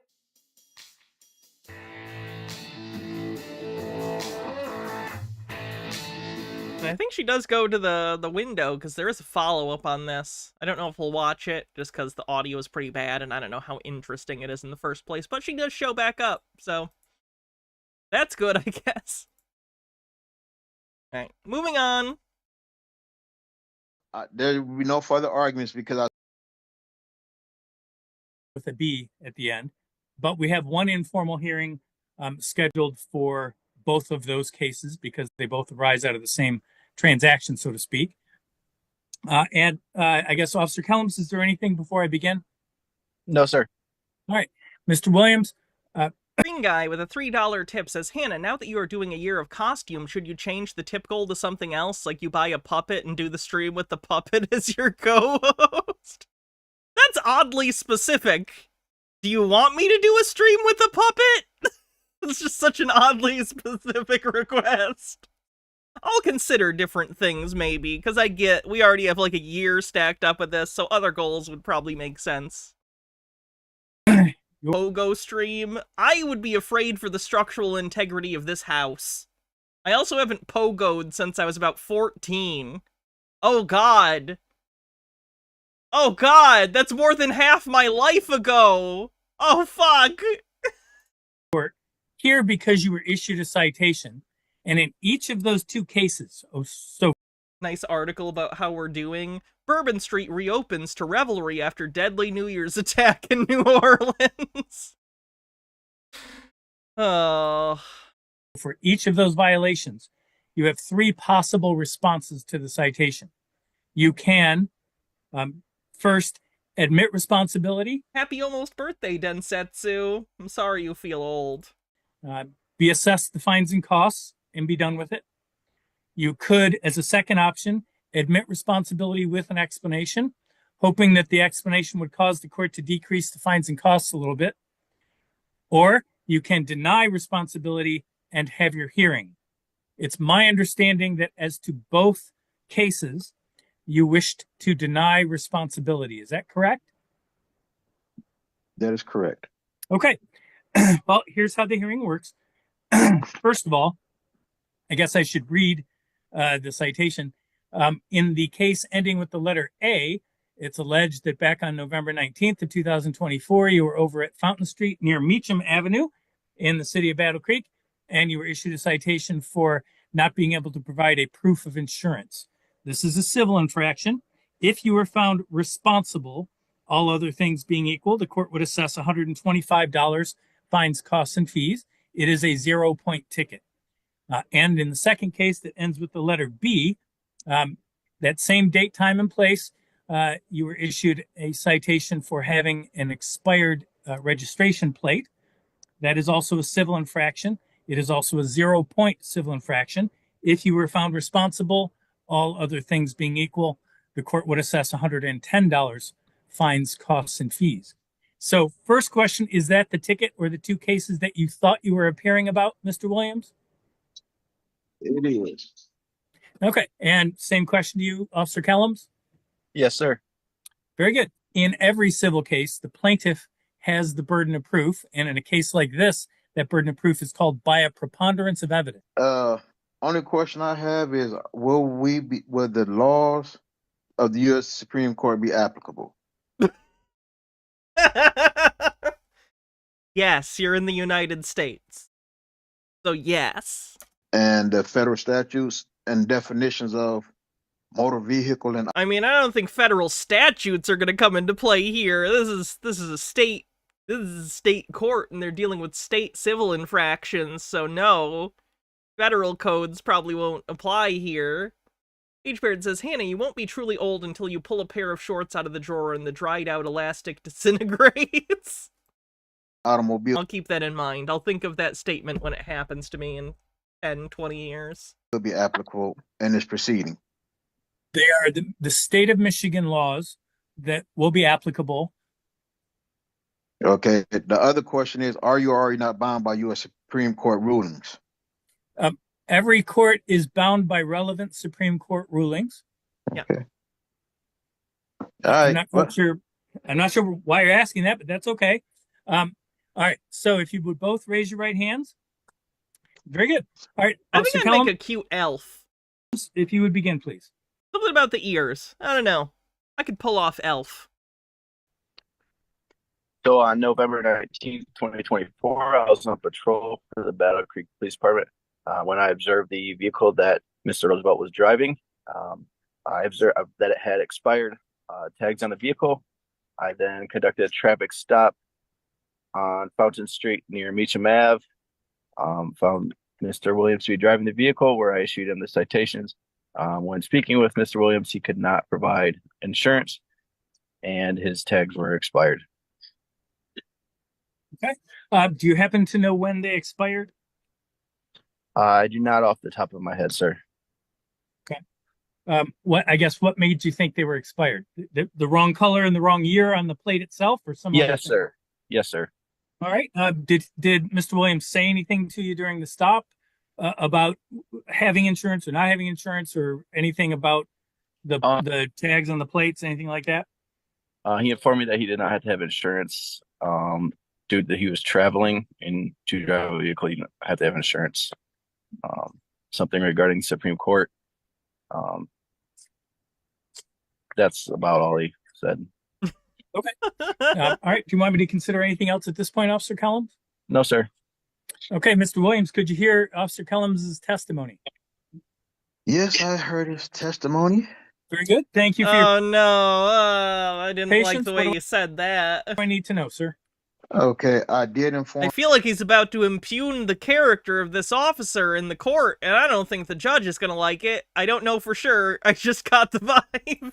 Officer Kelly, that I am not operating a motor vehicle, but I am operating an automobile. I did inform Officer Kelly of the ruling of Rodriguez v. Ray Donovan, U.S. Department of Labor, 769 Federal Even the judge is like, what are you talking about? U.S. Department of Labor? What? 1344, where the U.S. Supreme Court's decision has ruled that all codes, rules, and regulations are for government authorities only and not for human creators. In accordance with God laws, all codes, rules, and regulations are unconstitutional. In accordance with God's laws. And lacking due process. All right, I'm going to interrupt you just for a second. Are you telling me that a case at 769 Fed 2nd 1344 indicates that all laws are... Oh, Judge, he doesn't know how to cite the actual place in the code. That was gibberish to him. Are you kidding me? are unconstitutional? All codes, rules, and regulations. Yes, sir. Rodriguez v. Ray Donovan.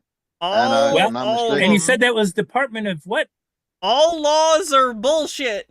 U.S. Department of Labor. Remember when the U.S. Department of Labor made all laws illegal? Okay, U.S. Department of Labor doesn't publish decisions in the Fed 2nd. Can you tell me a little bit more about the case? What was at issue in the case? It was regarding what we're discussing here, the requirements of a driver's license and the need when it's required to have one, stating that when you're not operating commerce, to which I informed the officer that I am not operating commerce as stated in USC 18 USCA 31 paragraph A6 states that a motor vehicle, the term of motor vehicle meaning every description of carriage, contrivance, propelled or drawn or mechanical powered and used for commercial purposes. Yes, again, I've explained this. That's the definition of that within that specific code. That does not make it broadly the federal definition of driver. That's not how things work. There isn't a singular definition for that that's going to apply to every law and legal code. That's why you define terms within that specific code, so it's clear what is meant within the context of that law. This is what Title 18 USCA Section 31A6 states or defines as a motor vehicle to which I am not operating in commerce. I'm not using for the purposes of that particular chapter of the United States Code. Yes, it would not control what happens in terms of the. Thank you. Oh God, good for this judge. I'm glad he's explaining this. Legislature defining in Chapter 257 what a motor vehicle is, and an automobile under Michigan law is a motor vehicle. But okay, continue. It's a motor vehicle, which is described as anything, even by the Michigan compliance statute of 751, which you just stated, is determined as something that's transporting goods, which I'm not transporting goods. I understand your position, and I can tell you that position doesn't happen to be legally correct. But go ahead. The look on the opposite's face, he looks so offended. I find it so funny, because I don't know how to say this to sovereign citizens. Let's say tomorrow, this isn't how anything works, but let's say tomorrow they unearthed a scroll from the Constitution, and it's a lost page of the Constitution or something, or it's a lost law, and it says, you don't need driver's licenses ever unless you're doing commerce. You know what would happen? The next day, that would be rectified, and they'd pass a law to change it. Like, it's weird to me that they think that these loopholes not only exist, but that they are universal, and no one has done anything to change it.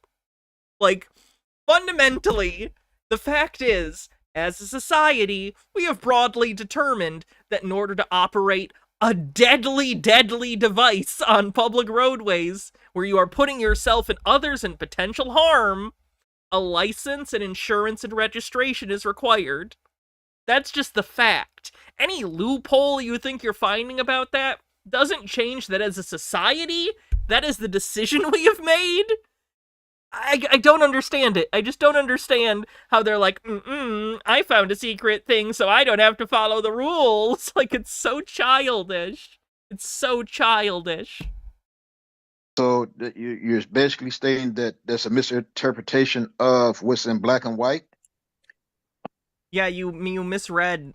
You don't understand what you read. You read it. It's in text, but you misunderstood what you read. Correct. No, I'm telling you that you have misinterpreted the application of 18 USC 31A6 and 769 F second or Fed second. Recent studies, by the way, have shown that adult literacy has absolutely fucking cratered. So this problem's gonna get worse. This problem's gonna get way worse. Second 1344. Okay, But well, I see where I've this heard is your going. argument. So there will be no further arguments because I see that you're not going to agree to.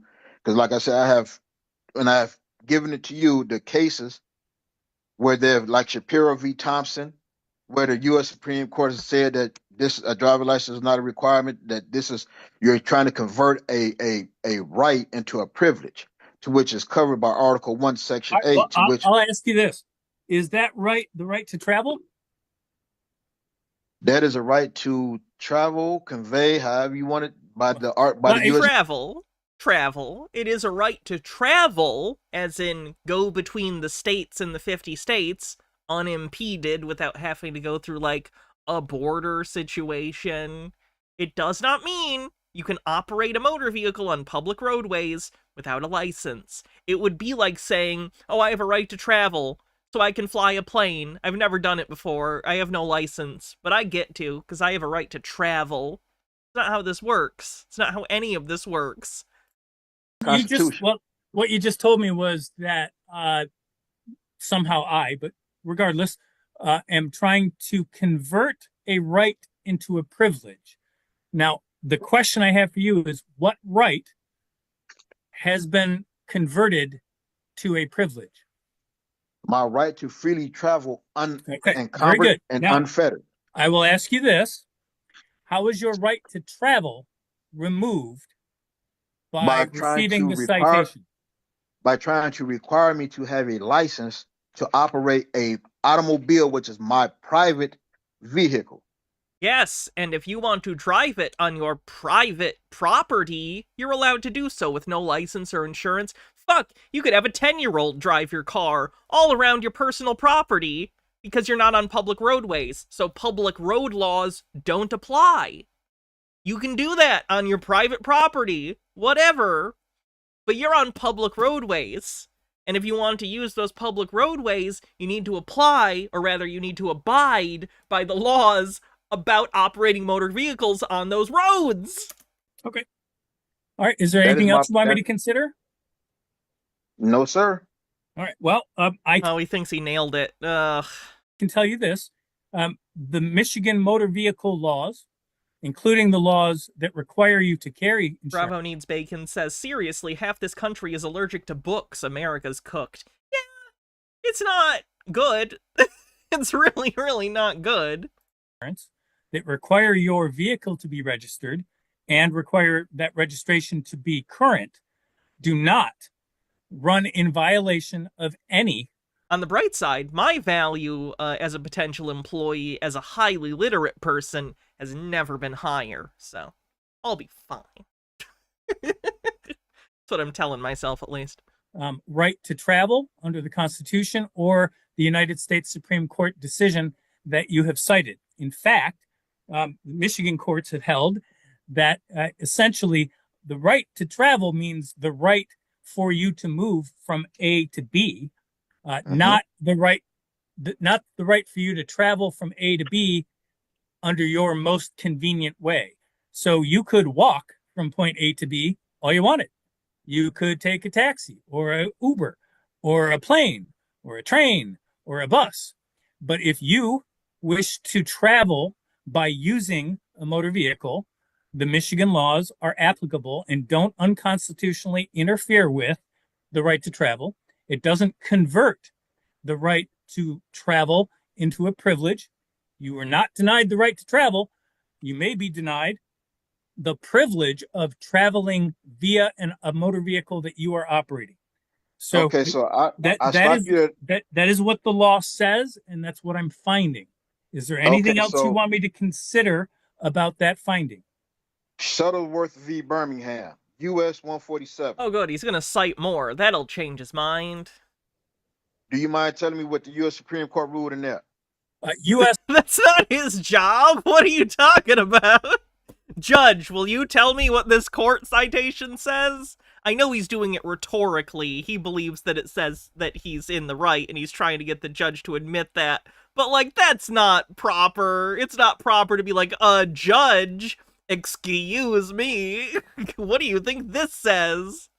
Kind of rude. Amber says, American civil society and government is crumbling under the weight of its plutocratic oligarchy.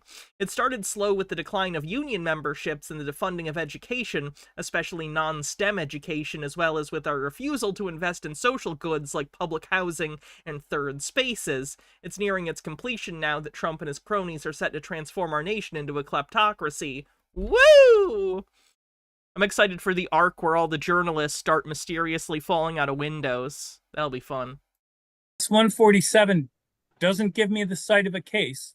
That's an incomplete site of a case. Okay. It was Shuttle. And if you wish me to said consider the case, why don't you tell me what was at issue in the case and what year it was decided? I said Shuttleworth v. Birmingham, US 147, 1969, where it says no license. US 147 is not a complete site. The way you cite to a case is by name, and then volume number, and then the name of the publication, and then the page number. So, for instance, when you said 769 Fed Second... Do I count as a journalist in that example? I hope not. I'm not a fan of being pushed out of windows. Seriously, though, no. I'm insignificant. What are you talking about? 13... This would be about people who are actually, like, relevant. 44, what that means is volume 769 of a book or volumes called The Federal Reporter, second edition, at page 1344. So when you're asking me about this most recent case that you've talked about, what you said was US 147, I think. That's not the citation to a case. So you're going to have to tell me more about that case. Who were the parties to that case, and what issue was before the Supreme Court in that case? Okay, so you didn't hear me cite the name of Shuttleworth v. Birmingham? I heard you say the name. That doesn't tell me what... That's not a complete cite of the case. All right. Do you not... I like how much of this is just him trying to explain case citation to this guy. Phyllis Filler with 40 bits says, Hannah, undefenstrated. I have the documents that I filed when I filed to say that I want to have an informal hearing. The affidavit that writes that my... There are documents that have been scanned into the court that you dropped off. Okay. So from those documents, why don't you tell me the proper citation for Shuttle versus Birmingham? Okay. Traffic infractions are not crimes, blah, blah, blah. Person faced with... Okay. Right. Traffic infractions are not crimes. That's absolutely correct. They are civil infractions. As is another issue with not understanding that not everything that's illegal is a criminal act. Some are civil. Or traffic infractions that aren't considered either. I was reading from a different case, but the case that I'm citing from... All criminal things are illegal, but not everything illegal is criminal. Black's Law Dictionary request, Sheba Hawk. What do you want me to look up? Blah, blah, blah. Well, that's not going to be in there. So pick something else, because that's not going to be in there. That no license necessary to drive an automobile on public highways, streets. No license is necessary. The word operator should not include any person who solely transport his own property and who transport no persons or property. Personal conveyance, I can do that. For hire. Where's that citation? Kitty, did you bite my Black's Law Dictionary? I think there's some tooth marks in it. It's kind of funny. From. Okay, I just appeal it, and that way I can make sure all citations are. That's fine. I mean, the idea is I can't look up what you're telling me, right, without a proper citation. So you can read. I mean, for all I know, and I don't mean this, I'm using a farcical example. For all I know, you're quoting the municipal court in Honolulu, Hawaii, which has no jurisdiction over Michigan. It's understandable. I don't know. So I would cite Payne v. Massey, 196 Southwest 2nd, 493, Texas, 273. Okay. Well, and I can tell you that Texas law, a court interpreting Texas law, that decision wouldn't be controlling on a Michigan court. But that's fine. I think I understand where you're going. If you want, I don't need to consider anything else. I'm just asking you, is there anything else Okay, well, you want to present to me? if you're not going to consider anything else, then we can proceed on to your ruling, of which I know you're going to find. So, Oh, that's not great. He's already implying that the ruling's gonna be bullshit. That's not good. Okay, there's no personal conveyance, but let's see what the closest we can do is. Personal jurisdiction, the power of a court over the person of a defendant in contrast to the jurisdiction of a court over a defendant's property or his interest therein, in personam as opposed to rem jurisdiction, like Rem Lazar. We did it. like I said, like you said, I have a Now right it's to Black Cat's Law Dictionary, but feel it. So Yeah, and I'm willing to listen. Lawyer cat. I just, if you're going to quote something, I need to know what you're quoting, and I need a proper citation so I can look it up myself, right? Because otherwise, people could just run around quoting Mickey Mouse if they wanted. right, okay, so nothing against you. I wasn't driving, I was traveling. Ho-ho! Question to you is, what else do you want me to consider at this point that you haven't yet told me? Okay, Zobel v. Williams, 457 U.S. 55. And why are you citing that case? What is it telling me? Because it states that, let me see the above, blah, blah, blah. To travel unencumbered and fettered on common public way or highway, which is their right to so do. Absolutely. Held that the right to travel is constitutional protected. Yes, it is. So it don't. Anything else you want me to consider? No, sir. No, sir. No, no, no, no, no. Okay. I have no problem telling you you have the right to travel. I have no problem telling you you have the constitutional right to travel. All citizens do. No doubt about that. One question. Is there a difference between a motor vehicle Sorry, Amber Pretzels. I hope you're gonna be okay. and an automobile? Is there a difference? Yes. All automobiles are motor vehicles, but not all motor vehicles are automobiles. Okay, so It is Clifford Reynolds. It is a Spock science uniform. My automobile, not my private, personal automobile that's not being used in commerce. I would have no idea the use of your motor vehicle, and it's not relevant to me for the purposes of deciding whether you're responsible for these civil infractions. Okay. Well, I have nothing else for you to consider. Well, very good. I'm letting you know the law does not make a distinction between your using the vehicle for personal reasons. Does he have a right to fly a plane without license or permission? There's actually a recent sovereign citizen case where a guy was found guilty for flying a plane without a license, and he's a sovereign citizen. I gotta pull up, probably next time I'll pull up that case and we'll read a little bit of it for Sobsit Day. We gotta go through. I want to do a stream that's like all written stuff, because we do videos all the time, and I know Harold Elbelman sent me so many sovereign citizen books and stuff as PDFs. So we might look at that case and some other stuff next time we do Sobsits. We're using the vehicle for commercial reasons when your registration plate is expired and when you fail to show proof of insurance. Both of those are required. The MCL language. Both of those are required under Michigan law for anyone operating any motor vehicle. That's what I can tell you. So correct. If you're a motor vehicle, to which I am not operating a motor vehicle, and this is what Judge laughs at him. We are trying to not a motor vehicle, it's my personal automotive conveyance. All right, cool beans. Circumvent. Yeah, I am operating my automobile, not a motor vehicle. I can tell you that an automobile is considered a motor vehicle under the Michigan Motor Vehicle Code. So that's fine. Is there anything else you want me to consider? Nope. Very good. All right. So I've listened very carefully to the evidence. I do find that it's more likely than not that when you were required to by Officer Kellums at a traffic stop show proof that your vehicle was insured, that you failed to do so, and that it is more likely that your not your operator's license, I'm sorry, the registration plates on the vehicle were expired. So I'm going to assess the $125 on the no proof of insurance case and the $110 on the expired plates case. What I'll do is I'll type up 2 judgments.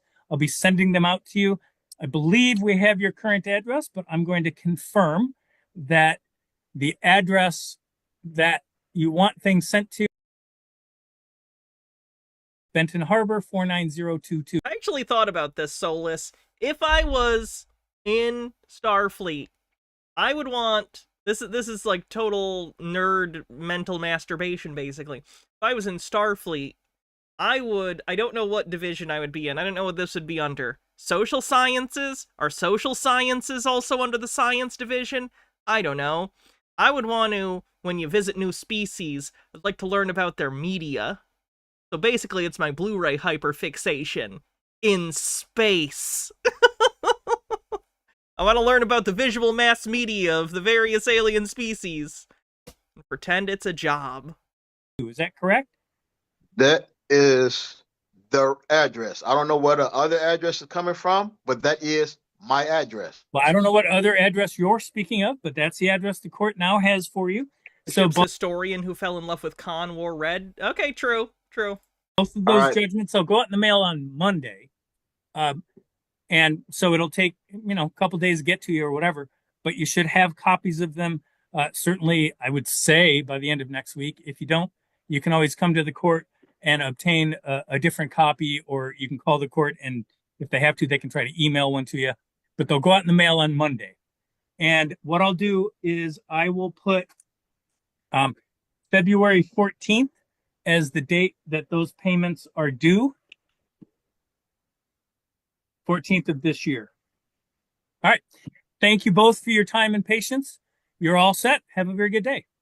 Thank you, sir. You too. You too. Wonder if the judge enjoyed that or found that frustrating. Could really be either. Oh boy. So this one... Okay.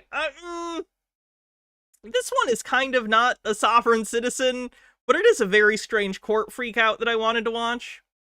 This guy freaks out because he gets, I believe, 4 hours of community service, which, you could do in a weekend. Like, that's not a lot of community service. But he gets real mad about it. I sigh a lot. Yeah, I'm in pain a lot. Good morning. Emotionally. Morning. Something looks like they wrote you a ticket for no proof of insurance. Correct. Oh, yeah. Yeah, that's like one half day at a soup kitchen. Like, it's not bad. It really isn't. Earlier. Yes. Have you purchased insurance? Yeah, this on the guy's car? into like conspiracy stuff. He needs a competency hearing. Let's put it that way. Negative. Okay, what do you want to do with the case? You want to What is the? I was speaking with Chris Reynolds about this, and last time we talked about participating in municipal court. This one's Colorado, by the way, Boulder. Every week, community court. Yeah. Which I did for the last month. Yeah. And I've been working with Nick, and I came in and I talked to John. I actually cleaned all the oak in this courtroom. I did some community service and all that. So this is an ongoing process. Do we have a city attorney available? No, I don't, none of them are answering, so. Okay. I'll set over for 1 month and we'll pick a new. I'm not joking about that, to be honest with you. What's that? Dismissed in the name of justice seems appropriate at this moment. Well, I don't have the authority. You just said that you're sorry to waste your time. Yeah. So based upon what I've been studying law, right then and there, you've admitted that, right to speedy trial, and that I don't, He's been studying the law. Don't worry, though, the judge never has. Certainly he was never a lawyer or anything. I wouldn't waste your time at all. So dismissed in the name of justice seems most appropriate in this situation. Yes, Solus. I want everyone to make me an NPC. And I could even go into detail. I want tulpas of me implanted in every single one of you. That way I'll never die. Of the details that will even add more evidence to it, in addition just to us, what you just said. Well, let's do this. Let's do this. If you'd like to file a written motion that incorporates the bases for your request on a motion to dismiss, and file it, I'll be happy to review it. And then the city attorney will have an opportunity to file a response to it. then I'll either grant it. Well, maybe it'll be me, maybe it won't. It'll be granted or denied. Will that be today? If you can file it today. Yeah, I can write it right now. I got it to you in person. Well, did you want to, I mean, do you want to put some thought into it? I did already. It's for me, it's a fairly simple matter. I'm getting groomed for future military, political, and church service at the highest level. This is petty as petty gets. Give us just one moment when the city attorney says. Perfect. Oh, good. Perfect. Yeah, Judge Zachary Malkison already said dismissed in the name of justice for the same case, same issue. So I have that from another judge in a higher court. Mm-hmm. So that's just the beginning of the story. And Miss Keller will jump on in just a second. Okay. If you don't mind waiting, just for 3 minutes. Sure. Yeah, since I'm currently homeless, I was hoping to go camp out in Arizona and leave immediately. So this is why I was hoping to resolve this today. I don't like to be homeless in the cold, and I have family and some support down there. So after living here in Boulder at the Bluebird for 10 months and participating in everything that Judge Kahn and the municipal courts and everything that my services, that I think I need to do, I've been doing that above and beyond. So I've been studying the law. I've been working on counseling all the homeless people, all walks of life. Good man. Practicing, continuing my studies to be a preacher, an astronaut, a politician, a teacher, and a doctor. A preacher, astronaut, politician, teacher, and doctor. I feel like being in space is going to make the other jobs harder, but... Dana Rifa says, I work somewhere law adjacent, and we got the file that there's a sovereign citizen. He submitted 3,000 pages of paperwork. I'm the only one at my job who's familiar with soft-sit stuff. It's absolutely wild to experience, especially when it's completely irrelevant to the hearings we do. That sounds so interesting. I wish I could read that. And I'm constantly looking at things in new light. Unironically, I feel like we pretty much failed as a society. Like, this guy clearly needs help. Like, he's incredibly delusional, and we're just gonna, do nothing about it. Very strange. Very strange.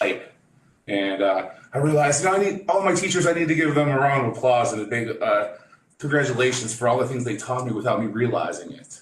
And I realized that through being involved in all the courts here the last 4 years in Boulder, it's allowed me to feel comfortable in the courtroom and to be able to be even more cool and more of a doctor-like thinking and keep my emotions in check. And I'm recovering from a traumatic brain injury. So I usually warn people right away, I'm recovering from a traumatic brain injury. That explains a lot. Yeah. It's called pseudobulbar effect. And I have a really hard time controlling my laughing or crying reflex.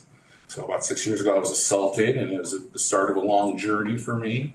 So I'm currently down here. I'm putting all my effort into constructive. No competency hearing? That's what I'm thinking, although this isn't the first time they've seen him, so it's possible he already did and somehow passed it. Justice, Jason, and I would like to proceed to present the evidence to you so you can make the same decision or suggest the same decision as Judge Zachary Malkison in a higher court in the same building that said, Jason, dismissed in the name of justice. Thank you.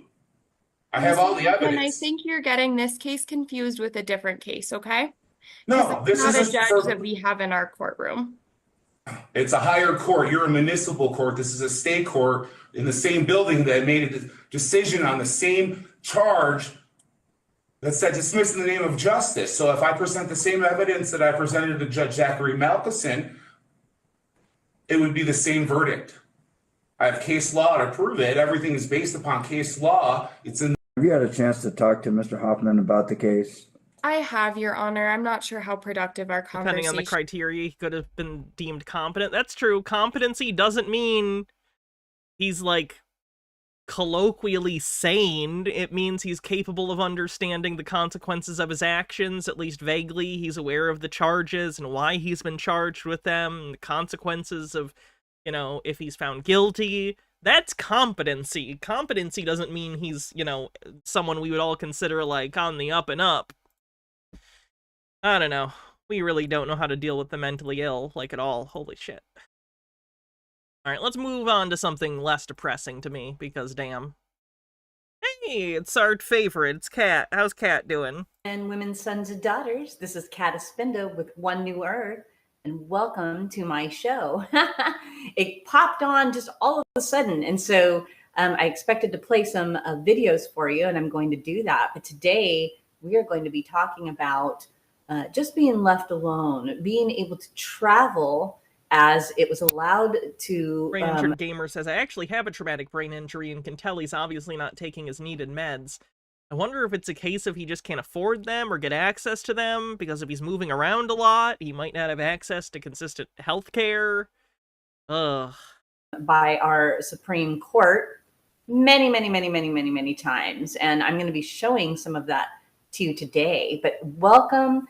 Thank you. I'm just going to go ahead and play that intro, and I have a little funny right before then. So here it goes. Should have been. I'm going to skip her intro. Thank you. But it's so much fun to be able to put those kind of things together and use AI as a tool. All the crackpots are very into AI these days. Because it's lazy? Crackpots really like lazy shortcuts. Won't let it use us though, right? So thank you so much for all of you who are signing on right now for my show. And this show was the show that got cut off about 10 minutes in on my last broadcast. And I decided, I need to figure out a way to take care of that. And hopefully I have. So I guess we're going to find out, right? There's a lot of censoring going on. And obviously my message seems to tick off the wrong people. So they like to attack my channel. So, this is another case where I think she's just having basic stream connectivity problems, which everyone has from time to time, in particular if you don't have a wired connection. Like, remember when I used to operate on Wi-Fi and things were so shitty? Just saying, I don't think anyone's attacking you, Kat. I think you're applying a very paranoid ideology to this when it's just a tech thing. You're listening to the right woman here. There must be truth going on because they hate the truth. This is generally a pretty emblematic problem with conspiracy theorists, whether it's sovereign citizens or QAnon people or whatever the conspiracy might be. Everything that happens to them that they don't like has to be the fault of someone. Bad things don't just happen in the mind of the conspiracy theorist. Nothing bad just happens. Everything is being done by someone. All of your problems are the fault of someone, and not just like, oh, you're caught up in a system that's like, doesn't care about you or your needs. No. Excuse me. They literally believe that there are malicious actors, individuals, and groups targeting them specifically, which is delusional. That's delusional. That's not generally how the world works. And we live in a world that is not truthful, just full of lies, fraud, deception. We've got fraud, elections, bank fraud. We've got fraud coming out of our ears, every which way possible. Another thing that is fraud is that we, the people, have to have a license to drive. And that is something that I want to talk about today. I came across this video, though, because all of this is under the common law. And we are, as many of you know, under a maritime admiralty system with Article 1 courts that have these hearing officers that are ruling on codes and statutes and mandates and ordinances and not the actual law. And we need to get back to statutes and ordinances are the law. That's the statutes that make up the body of law. We don't have an entirely common law system in the United States. We have statutory system that has elements of the common law in the sense that we have case precedents that happen. So when higher courts make a ruling, that ruling is applicable to all the courts downstream of it. The way that they handle and determine certain legal facts, that needs to be how it's interpreted moving forward to all the lower courts. That's the common law element. But yes, we have a statutory legal system in which we have a legislature that passes bills into laws that are then on the books and, enforced or whatever. To the law because we are being hurt in this system. And we, the people, didn't ask to be hurt in this system. So why do we continue to follow a system where we are being hurt? So I had this one video about common law, and you may have seen it, you may have not.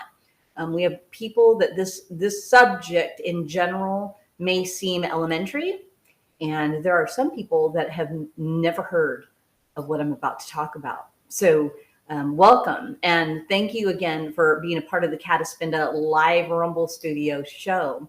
So here's a video a little wordy on the real common law and some, of the laws that go with that. So here it goes.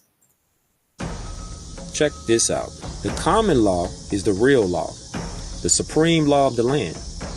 The real law is the law that is enforced and upheld within the courts. There isn't a magical secret second layer of law you don't know about, because no one does that. The courts don't do that, so it's not true. The code, rules, regulations, policy, and statutes are not the law. Supreme Court. I've seen a number of TikTok videos pulling scam things doing this lately. I don't know if anyone else has noticed it, but especially with sovereign citizen things or whatever. I'm just going to grab a random book, for example. Now, as far as I know, this is a legitimate book. This isn't bullshit. But, anyone can get a book self-published, especially these days with, Amazon self-publishing. Anyone can get a book published within, a week. It's not even hard. So usually I will see a TikTok video these days that's spouting some conspiracy bullshit, and as a rhetorical tool, it will be a zoom in of a page from a book or whatever, and they'll be citing from the book. The idea here is, of course, well, it's in a book. Books are smart. Smart people read books. It's in a book. It must be true. The problem is, they're always referencing bullshit books written by sovereign citizens full of lies and incorrect information, but as a rhetorical tool visually, it implies legitimacy by showing a book. It gives the idea, symbolically, it tells the audience, this is legitimate, I'm citing something. So keep an eye out for that. Just because someone's reading something out of a book doesn't mean it's real. Court case, Self versus Ray. Legislated statutes enforced upon the people in the name of law are a fraud. They have no authority and are without mercy. Justice without mercy is godless and therefore repugnant to our United States Constitution. Our Constitution literally says nothing about godlessness. What are you talking about? Lawmakers were given authority by the people to legislate codes, rules, regulations, and statutes, which are policies, procedures, and law, to control the behavior of bureaucrats, elected and appointed officials, municipalities, and agencies, but were never given authority to control the behavior of the people.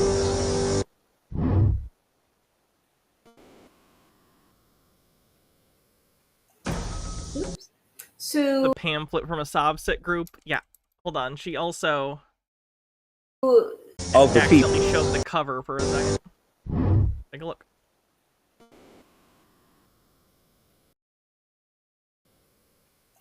There it was. Common Law Handbook for Jurors, Sheriffs, Bailiffs, and Justices. Yeah, this is a sovereign citizen pamphlet thing that they use to try and spread this bullshit. This is nonsense! This is what they were citing. Fun fact. Oops. So the people that are serving us as officials, elected. This is wild. I find it funny that this is wild to people. I'm so inundated with like conspiracy bullshit on a daily basis because of this job that I am just not. Nothing phases me. It really must be weird for someone to come in and like, what are they talking about? What? People do this? Yes. You don't understand what I know. The world is full of crackpots doing crackpot shit all the time.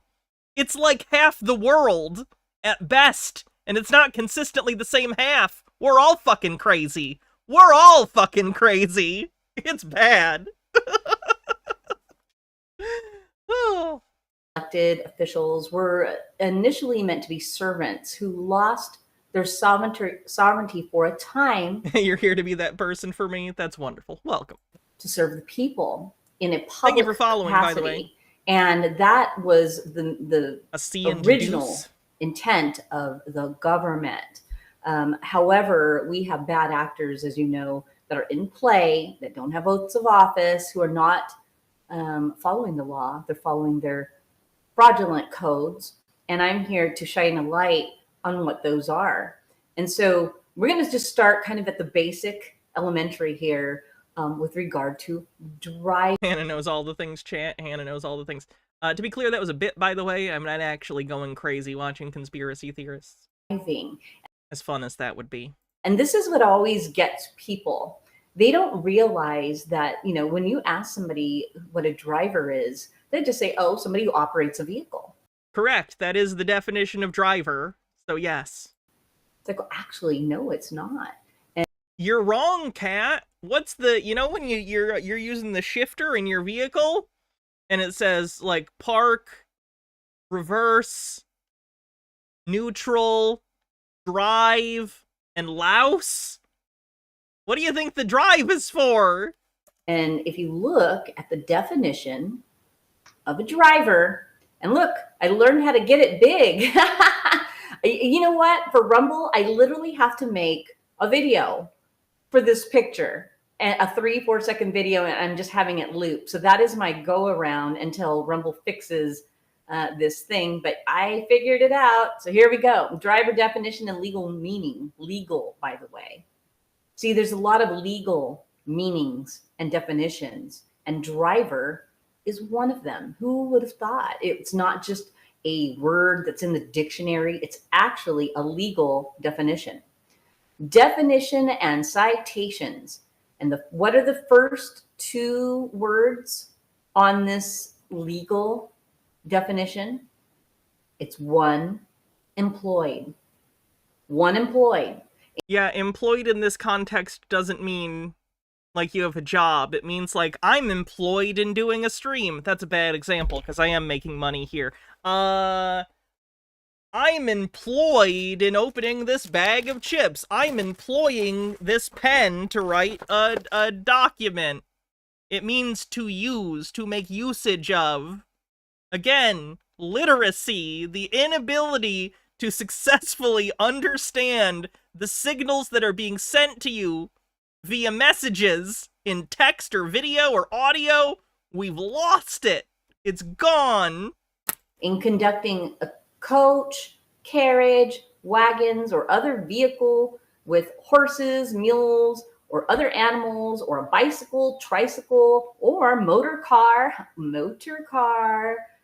through, though not a street, railroad car, and then none of these people read books older than they are. I've seen people who say they don't even like watch movies or TV shows from before they were born.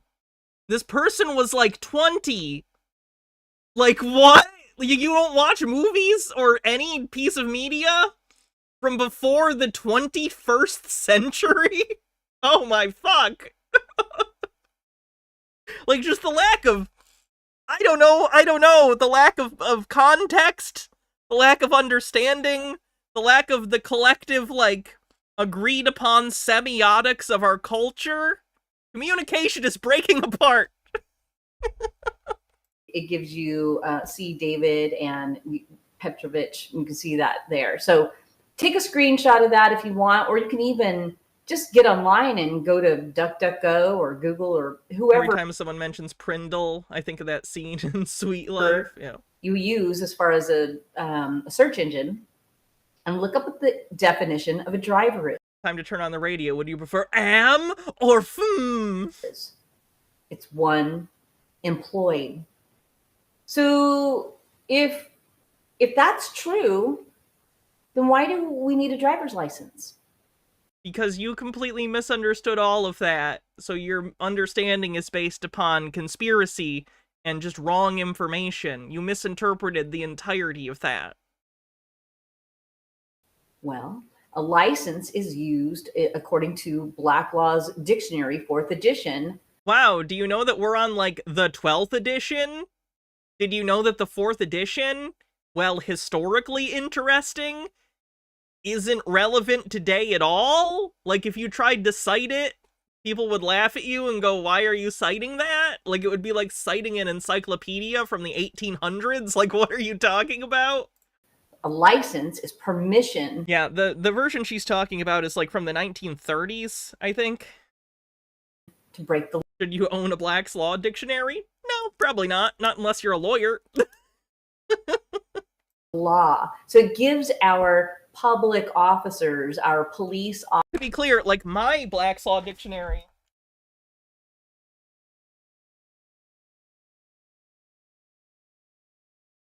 This is a 5th edition, and this one is from... By the way, I think she's citing the wrong one. I think the actual citation she's pulling from is either the 2nd or 3rd edition. But this is the 5th edition, and this one was published in 1979. Like, we're coming on almost 50 years old for the 5th edition, and she's talking about the 4th. Officers, our deputy sheriffs, a license to basically break the law against the people and charge them and, you know, say, oh, we're pulling you over for this or that, this code, that code, or the other code. And all those codes have nothing to do with the law. We have to... The codes are the law. The codes are a part of the law. The body of law is inclusive of the codes. Be able to separate these two things. And a lot of people don't even realize that that's a thing. So never forget, the next time somebody asks you what a driver is, you tell them, oh, it's one employed. Somebody like a taxi driver. No, wrong. That is not what employed means in its totality. You're using the wrong definition. An Uber driver, a delivery driver, a bus driver, an 18-wheeler driver, that's a driver. And I know people like my friend Marty, her husband had to pay $4,000 to get a CDL, a commercial driver's license. And why? When all you should need is a license, according to that legal definition of a driver. So they've duped us even further into thinking that if you want to drive for commercial purposes, you have to get this commercial driver's license. But okay, so she is aware. So she's aware commercial driver's licenses exist, but she thinks that that's also a trick. But how would that be a trick? Because you think people do need commercial driver's licenses. What? In this system and in the Matrix, yes, this is true. If you want to... Thanks, Just a Peach. I did delete them. I don't know if it disappeared from your chat, but I did delete them on YouTube. To walk the walk and follow all 11 million codes and statutes and ordinances, policies, procedures, mandates, rules, regulations, statutes, codes, all those things. And they're all a part of the law. You can use whatever words you want. Doesn't matter. Then yes, I guess you would have to pay that money in order to work in a driving position, even though, again, a driver is one employed. So wanted to just... You literally just said it was about someone who's employed. You said to work that position. She's like contradicting her own statements within the same sentence. Kind of get that through your head. And I'm going to take you through just a series of writings that it's very, very important for us to know. Now, I'm going to bring up this one. Let's see here. Let me find it real quick. Get my glasses on. Let's see here. Oh, here we go. Okay, so first of all, I want to say police light purposes. We're going to talk about that for a minute. During a routine traffic stop, the lights make commuters aware of parked vehicles along the roadside. At accident scenes, the purpose is to have approaching vehicles slow down or stop. So many times you see a police or, a emergency vehicle coming behind you, everyone starts pulling over. For emergency travel or police chases, flashing lights warn vehicles and pedestrians to stay away. Yeah, she's trying to say that non-commercial drivers don't need licenses at all, and she's saying that commercial drivers should only need normal licenses and not commercial licenses. Officers can also use lights while double parked or if they have to go inside a residence or business. So that's the purpose of their light. The purpose is to just alert the people of an emergency, or they're chasing someone, or there's a crime being committed here. Now below there, it's protocol for pulling over. What qualifies you to be a driver? We've already established that. You think you've established that. You haven't. You're incorrect. Pull over and let the education begin. Because our police and deputies... That a tag team troll? Probably the same person? Do not know. Because I'm not a very big channel. So having two trolls like that at once is unlikely. It's probably the same person who has two accounts and laughs at their own jokes. Yes, though. No. About... Seems like the MO of someone who's such a loser, they go on random streams and say racist shit to get attention. They do not realize though, that they are breaking the law against the people when they pull us over for these minuscule codes, like holding your phone in your hand. Oh no, I'm holding my phone in my hand, so what's going on? Oh wait, does Kat think you should be able to, like, fucking be on your phone and shit when you drive? That's like one step below thinking it's okay to drink and drive. I don't even know if it is below. That's basically on par. You think people should be able to be like, oh, let me check my TikTok while they're driving? Jesus Christ. I'm guessing based on her personal level of offense at this, I think she's probably been pulled over for, using a phone while driving. On here. But here we go. Although the sight of approaching lights can be startling, civilians can help officers get to emergency calls by immediately pulling over to the right side of the road and stopping. Other vehicles and pedestrians should avoid intersections. If a lit-up patrol car is directly behind a vehicle, the driver should halt at a safe turnoff for an officer interview. All code 3 calls. Life or death emergencies requires offer to travel at high... Oh, shoot. Where is it? Oh, here we go. Life or death emergencies require officers to travel at high speeds with flashing lights and sirens. If a violent incident is in progress, such as a bank robbery, even though they're the robbers, sirens... For the last time, you use money. You buy food. You know money has value. Why are you still pretending like it doesn't? Can remain silent. This tactic prevents criminals from fleeing before officers arrive. So everything that it talks about with Washington State is strict about cell phone use in cars. That's good. That's good. That's for the best. Regard to a police light, and the purpose of a light is that a crime is being committed or an emergency is taking place, and it's just warning people of this emergency. Is it for, just pulling people over in... Also that one, Kat, yes. I don't understand, like... So for someone like Kat, or other conspiracy theorists who believe that secretly it's illegal for cops to pull people over...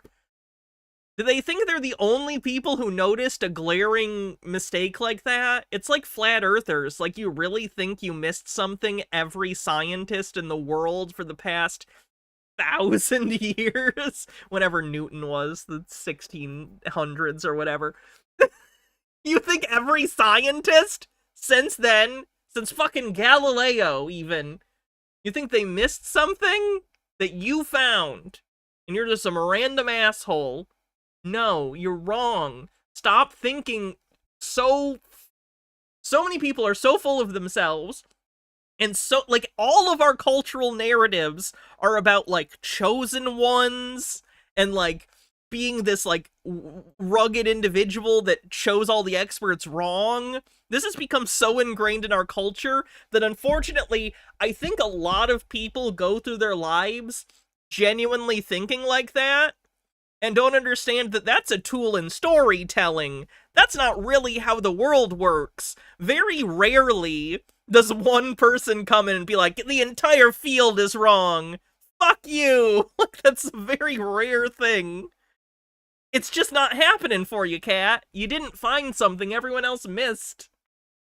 In general, because, you know, they saw them holding a phone in their hand, or maybe their tail light is out, or maybe they forgot to turn on a blinker. Now, you know, I like the rules of the road. I think the rules of the road are cool. Except for the ones you don't want to follow. Then they're completely unreasonable and tyrannical. It's almost like you're a narcissist or something. Okay. I mean, they don't bother me. So a lot of it is to make sure that we are safe. But if something, you know, like, for instance, a blinker forgets, you know, somebody forgets to put on their blinker and nobody got hurt, then what does that mean? Does that mean that we should get a $150, $300, $400, $500 ticket? I don't think you're going to get a $500 ticket for that, but yeah, you might get pulled over and at minimum warned. Yeah, that's how that works, is it's preventative. You want to stop people so they don't just think they can get away with stuff when they're not being watched. Nemesaur, thank you so much for gifting 20 tier 1 subs to the community. It's the first gift sub drop of the year. Thank you so much, Nemesaur. Because of that, who is the victim? Who is the victim if you don't have your seatbelt on? I mean, maybe it's people who are going to be harmed when you fly out of the windshield and become a projectile. Like, yeah, you know that happens, right? Like, before seatbelts were, like, mandatory, people would just fly out of the windshield and hit other cars, and their corpses would kill people, Kat.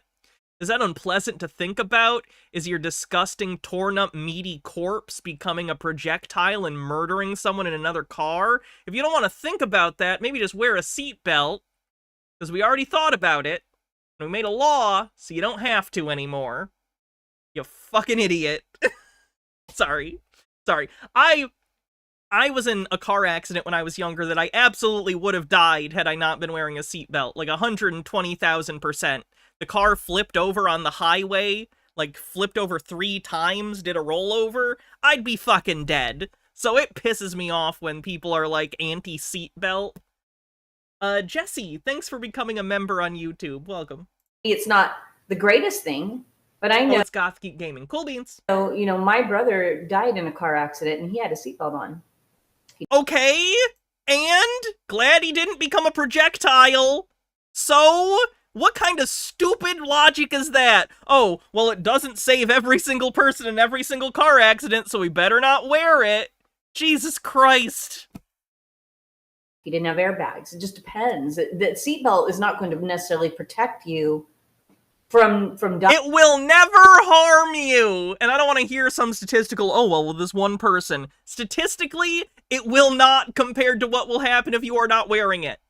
Bullshit, Kat. You suck. You suck so much. I'm getting mad. Dying in a car accident. If you hit just right. So what's the purpose of all these extra laws that are going on, so that are not actually laws, right? So what about registration and insurance? Do we need registration and insurance? Yeah, you do. Well, let's see here. Let me find that little ditty here for you to look at.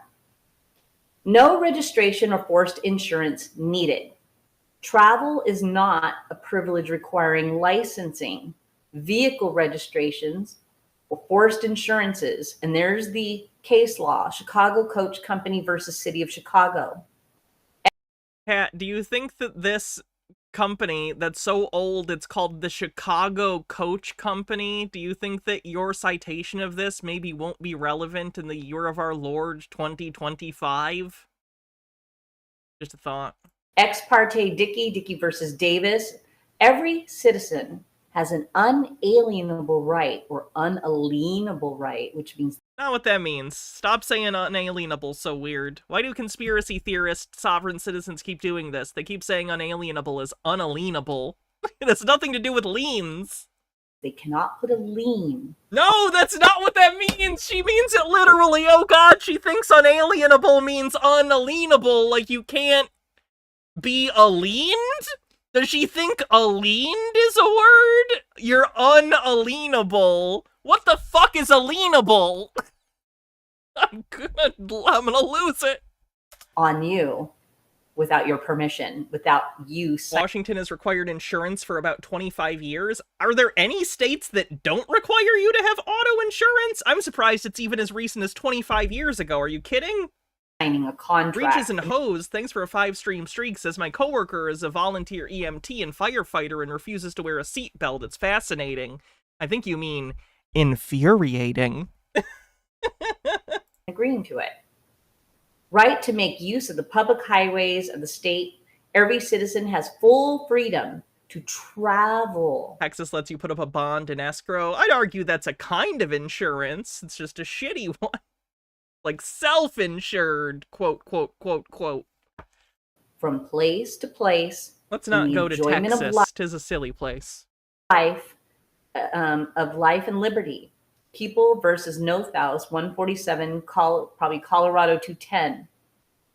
State government entity has the power to allow or deny passage on the highways, byways, or waterways. And so they say they have this right, but going back to there, every citizen has an unalienable right to make use of the public highways of the state. Sure, and you can walk on them as much as you want. When there's sidewalks and stuff, you're good. You can bike on them. Can't operate a motor vehicle on it without the required things for the state. Every citizen, even though citizen is a slave, you know, they put these citizen is a slave, these words in there, and I do have a problem on its face on these words. However, it's right in their own codes and case law. That they are going against our constitutional, what's protected under the Constitution. Privately owned buses not engaged in for-hire transportation are outside of the jurisdiction of Division of Motor Vehicles Enforcement. So even if you own a big old bus, if you're using it for private purposes, and you're not engaging in any kind of commerce, then they don't consider you engaging in commerce. It's outside of the jurisdiction. Since a sale of personal property is not required to be evident. Which people don't know what's going on, but I want to point out. There's the same troll that keeps trying to say really fucked up stuff, like, I'm talking like 14-year-old edgy shit in YouTube chat, and they keep coming back, and I think they're upset that I pointed out that the kind of person that goes onto a random channel and makes a bunch of accounts just to say edgy 14-year-old shit is pathetic. And I think they got mad, so they keep doing it. It's a little funny. Evidence by any written instrument in order to be valid, it has been held in North Carolina that there must be a transfer of title to an automobile without complying with the registration statute, which requires a transfer and delivery of a certificate of title. Now that goes into, like, you know, the buying. New Hampshire and Virginia don't require insurance. Okay, remind me not to go to New Hampshire. Selling They really meant it when they said live free or die, huh? Oh. But there really is no registration or insurance needed for being. Peeplord says, I don't wear a seatbelt, but I do wear a vest that deploys dozens of knives and causes my body to spin when it detects ballistic conditions. I respect that. You're prepared, just in the opposite way, as long as you're prepared. A traveler. It's our unalienable right to be a traveler in this country. No wonder we don't see sovereign citizen videos from New Hampshire. They just get to do whatever they want. So why do we need to bother with that? I don't know. I guess we're just going to keep having to go through this and see what else the laws say. So let's see. I put this in order. I want to try and do it in the order that I wrote it down on. Now, there must be an injury for a crime, right? And so let's see here. Let me get my, here we go. For a crime to exist, there must be. We're doing corpus delicti now? Actual or intended injured party corpus delicti. Oh my god, no. Who wrote this? This has got to be a sovereign citizen source. I thought she was just misreading something, maybe from an actual code book. No, this is sovereign citizen stuff, because corpus delicti does not mean injured party directly. An injured party can be an example of a corpus delicti, which basically means the body of the evidence, but an injured party is not the only kind of corpus delicti. Corpus delicti is basically evidence that a crime has happened at all. Doesn't mean that it needs to be a witness that's an injured party. It can just be evidence that it happened, right? A crime is defined that act intended to cause injury to a person or property. The Supreme Court has held that without corpus delicti, concrete evidence of a crime, such as a corpse, there can be. Such as a corpse. They really like to go to corpse because corpus is in the word. It means the body of the evidence. It doesn't mean the evidence has to be a body. Peeplord says, what about corpus erecti? Oh, jokes in my head going away. Clear jokes. Jokes gone. All right, moving on. No crime. So when you're pulled over for basically nothing, you've not hurt anyone, you've not injured anyone, there is no crime, then why are you getting a ticket?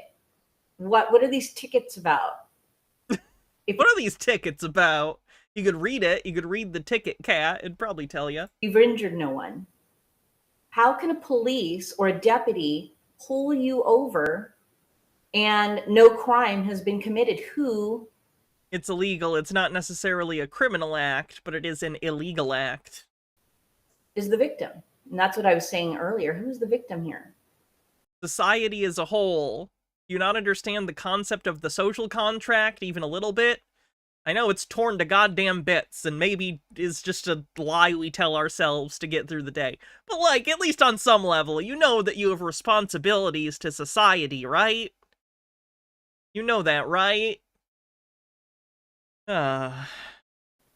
Is it the curb? Did the curb get hurt? Did the stoplight get hurt? Who turned you in? Was it the stop sign? Did the stop sign get hurt and turn you in? Yes, Kat, the stop sign got hurt and turned you in. Guilty. Go directly to jail. No, there is the only victim when you get pulled over for something like that is you, the sheep. Because, and we is in you. EWE. We are the victims in this system. We are the ones, we the people are the ones getting hurt in this system. Cataspind, a formerly wealthy, current Trump supporter, is the real victim here, obviously. And that is why I continue to use my voice. And I think more and more people are beginning to see that we must use our voices or keep complying and keep following all 11 million codes. And eventually you're going to get yourself tripped up on one of them and you're going to be getting a huge ticket or even go to jail for something that you didn't even do anything. I mean, depends on what it is. But no, not usually. People don't usually find themselves just completely fucked like that for no reason. I'm not saying people don't get fucked over, especially minorities in the United States do. But like, Kat, you were obviously trying to gesture towards your problems, and your problems were your own fault, because you decided to stop paying your mortgage, because you decided money wasn't real. You are the problem there. That's your fault. This is where we have to go back to the common law, where as long as we injure no party, we are good. So there must be an injury for a crime. Now, right to travel, this is case law. So this Bouvier's Law Dictionary, 1914, page 2. Bouvier's. Bouvier's Law Dictionary. 2961. Bouviers. Those who have the right to do something cannot be licensed for what they already have a right to do. Such license would be meaningless. So if you want to go fishing, because that's a legal term, fishing is a legal term, and they've made lots of movies about fishing, tournaments about fishing. They've made a lot of movies about fishing. Like, do they go fishing in Grumpy Old Men? TV shows where the dad goes fishing with the son. Fishing, fishing, fishing, fishing. Why should you get a license to do something that God has already given you the right to do? Does that even make any sense? How about the next one? Simon. Ma'am, this has nothing to do with your religious beliefs. This has to do with preventing poaching. Versus Lindsay 65. The right. Big Fish isn't about fishing. It's about strained father-son relationships. Of the citizen. And there's a fish in it. And to drive. The fish was a lie. Point of the story. On the public street with freedom from police interference, unless he is engaged in suspicious conduct. Green guy with a $3 tip says, Hannah, most of the people you watch remind me of people you work with that heat up fish in the office and make it stink. But if you heat up curry, it's sacrilegious. I get mine, but you can't have yours. Yes, very, very selfish people are not a rare thing, unfortunately. Associated in some matter with criminality as a fundamental, well, here we go, constitutional right. Now, I didn't write this, and you know what I already have explained to you about constitutional rights. We do not have rights under the Constitution.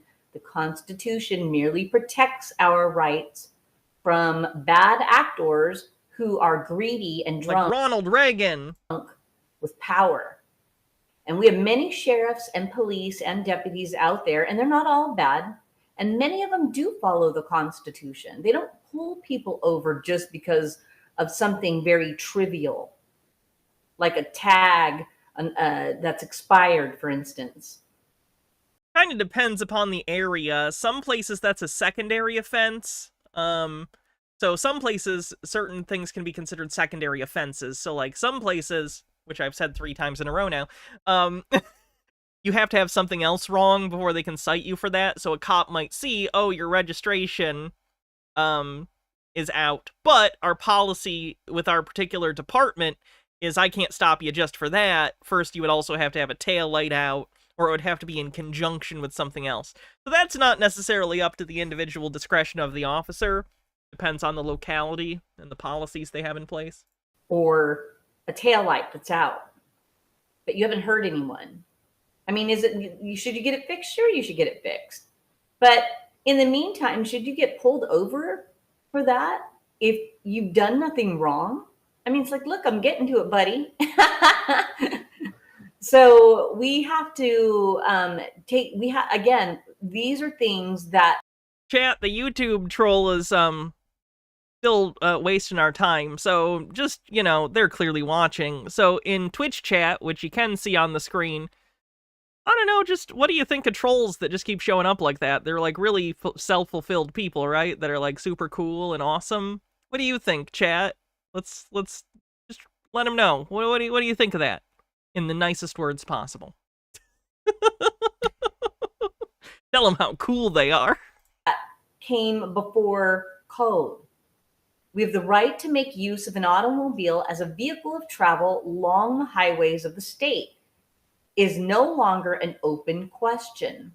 The owners thereof have the same rights in the roads and streets as the drivers of horses or those riding a bicycle or traveling in some other vehicle. We have the right to travel without being harassed by the policy enforcers of this world.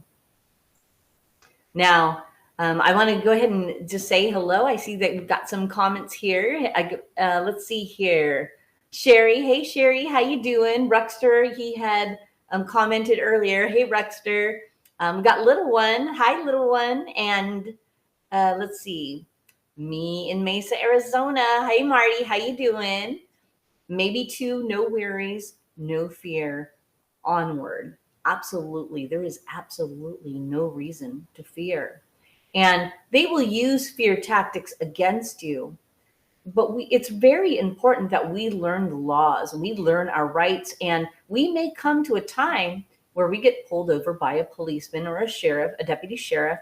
And it's our job at this point now to educate our police and our I want to see her pulled over so bad. I want to see her pulled over interaction. deputies on She's whether gonna educate them. And ask you is they ask you for your license. You have the right to pull me over because I didn't stop for 3 seconds at a stop sign when Yes, rolling stops aren't allowed, Cat. Follow the rules of the road for everyone's safety. Nobody was coming. Do you really have that right? Do sheriffs in the U.S. pull people over? In Canada, they're more the enforcement arm for the courts. It's the same in the U.S. They don't typically. Normally, if you're getting pulled over, it's like a state trooper or a local cop. Sheriffs generally run the jail and do court stuff. They serve, I think, warrants. They serve subpoenas and stuff like that. But yeah, I don't think they're generally pulling people over. The answer is you don't. You don't have the right. So stop pulling people over for these things unless they've harmed somebody or they've actually committed a crime. This stream is harming my like general sense of well-being. Can we put Cat in jail for that? And of course, if there's an evictions, I think, yeah, eviction notices. Basically, court orders. Sheriffs handle court orders. They show up and they're like, here's a court order. You have to leave. Let's do this. Or like, here's a subpoena. Or you're being served for a lawsuit or whatever. Emergency. That's what the police are there for, is an emergency to help us in case something happens that you know. Kat, I wish you were right, but unfortunately the Supreme Court says no, cops are not there to protect you, they're there to uphold the law. Like, I just want to put that out there. If anyone doesn't know, yeah, the cops legally do not have a duty to help you, they have a duty to uphold the law. So they don't have to help you. It's not how it works. You know, puts our Trey says, so I grew up next to an intersection where people ignored the stop sign all the time. I've seen plenty of hits hit. Is that supposed to be kid? I've been hit. I've needed to help people stop bleeding from, oh my god. They're part of their steering wheel being stuck in their neck. Stop signs are important. That's horrifying. I'm sorry about that. Our lives in danger. But even then, you don't get there till 10, 20 minutes later after the damage is done. How many people have not been protected in our system, even when they put, when you're asking for protection against somebody else that might be trying to harm you, and you go to the police department and you fill out that information, and now there's that out there, and you think that you're protected. No, you're not. And a lot of people end up being killed, beat up, dead, and the police come after. But they're right there to make sure they're on the side of the road to get that ticket, even though you're not hurting anyone in the system. So. All right, enough cat for the day. Let's move on.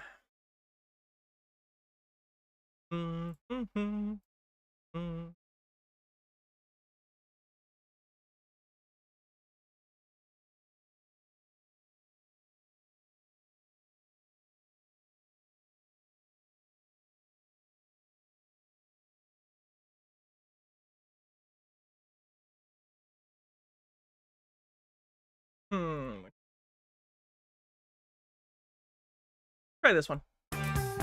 What's that? Mr. Moore, you can come forward, sir.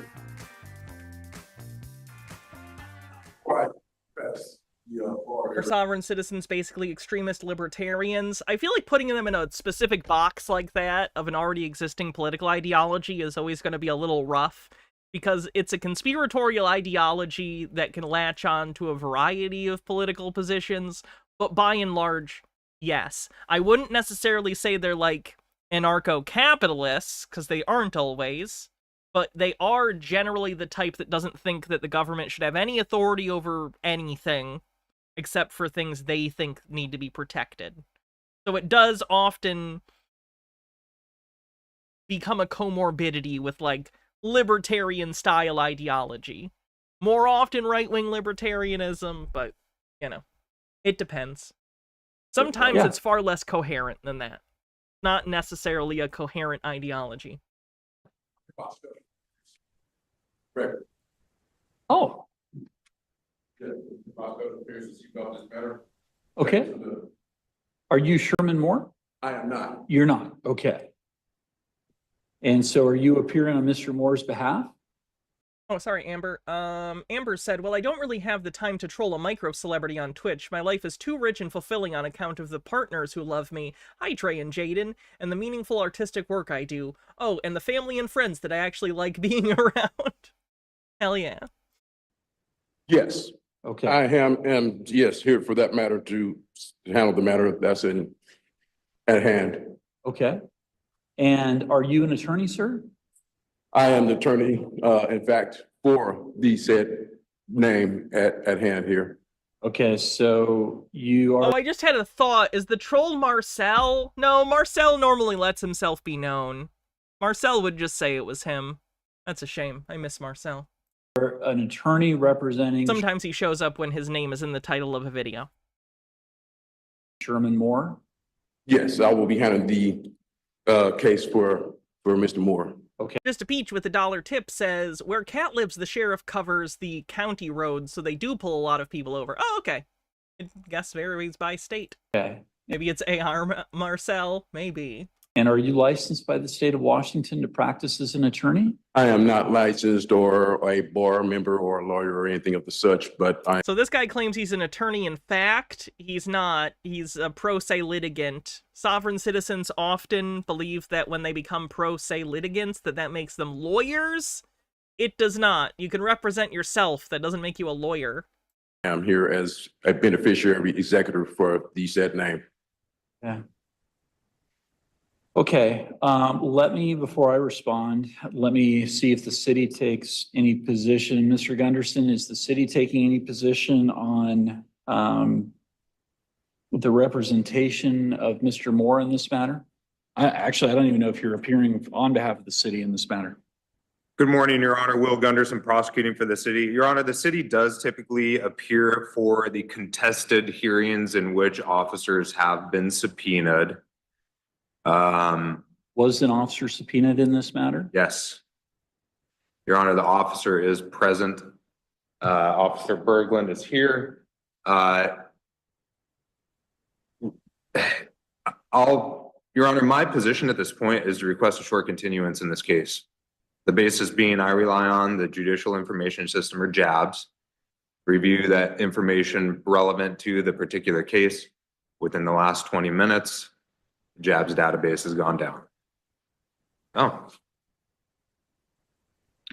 And do you take a position on the representative of Mr. Moore appearing in his stead? He said it stands for Judicial Information System, isn't it? Why would it be? Why would they call it JABS? That would be jizz?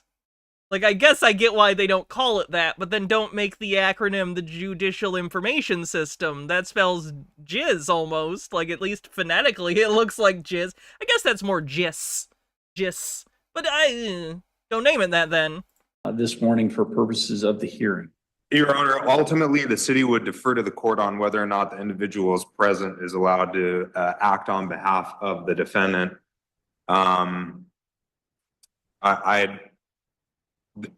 To cut to the chase, Your Honor, this sounds like it might be a sovereign citizen type of situation. I don't know if the individual that is seated here is in fact the defendant, or if he is a completely separate person, separate and apart from the defendant that was pulled over at the time this incident took place. So that is it's pronounced jis with a hard G. Oh, I don't like that. That sounds like a mixture of fluids. I'm not a fan of that. Flag, so to speak, or a question mark that does get raised in the city's mind, for which the city does believe that a further inquiry by the court may be appropriate. But ultimately, Your Honor, with regards to any representation, city will defer to the court. All right. Thank you, Mr. Gunderson. So, sir, I'm going to ask you to identify yourself for the record, please. I am one of the people. I'm sorry? I'm one of the people. You may have heard of us from the Constitution. The people. Okay. Are you or have you been previously named or identified by the state of Washington as Sherman Moore? I am not Sherman Moore, Okay. the entity in which you speak of. Okay. And Are you Sherman Moore the person? Like, I know that you got to do this, but this is wasting a lot of time. If we could just get to the point where you admit you're the person you are. or do you have any relationship to Sherman Moore? I am just a beneficiary of that name. Okay. Well, the problem that we have here is that at this point, based upon the record that I have before me, sir, you are not authorized to represent Mr. Moore as an attorney in this matter because you are not a licensed attorney by the state of Washington. And at this point in time, based on the record, Mr. Moore has not appeared in. Oh, he's right here, sir. Sherman Moore is right here. The name in which you speak, he's right here. Presumably he has his birth certificate with him or a social security card and says, this is him right here. That's normally what sovereign citizens do in court. They believe that the legal individual is their birth certificate or their social security card. So they'll go, the defendant's right here, Your Honor. Do you want the defendant? It's, you know, their documents or whatever. Green guy with a $3 tip says, Hannah, I don't know if you like puppets, but a lot of things you say would be way funnier with a puppet saying it.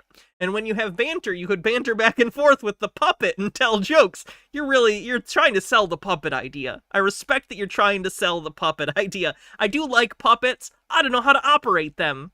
I could try. I do have a puppet. I don't know where it is at the moment, though. Here, sir. Well, Mr. Duck Sauce is anti-puppet. Are you afraid of puppets? Why no puppets? that, for the record, you're holding up a piece of paper. Yes, the document, Sherman Moore, the entity in which you speak of, and one in which you tend, or this court intends to charge. So I am just a beneficiary of said entity.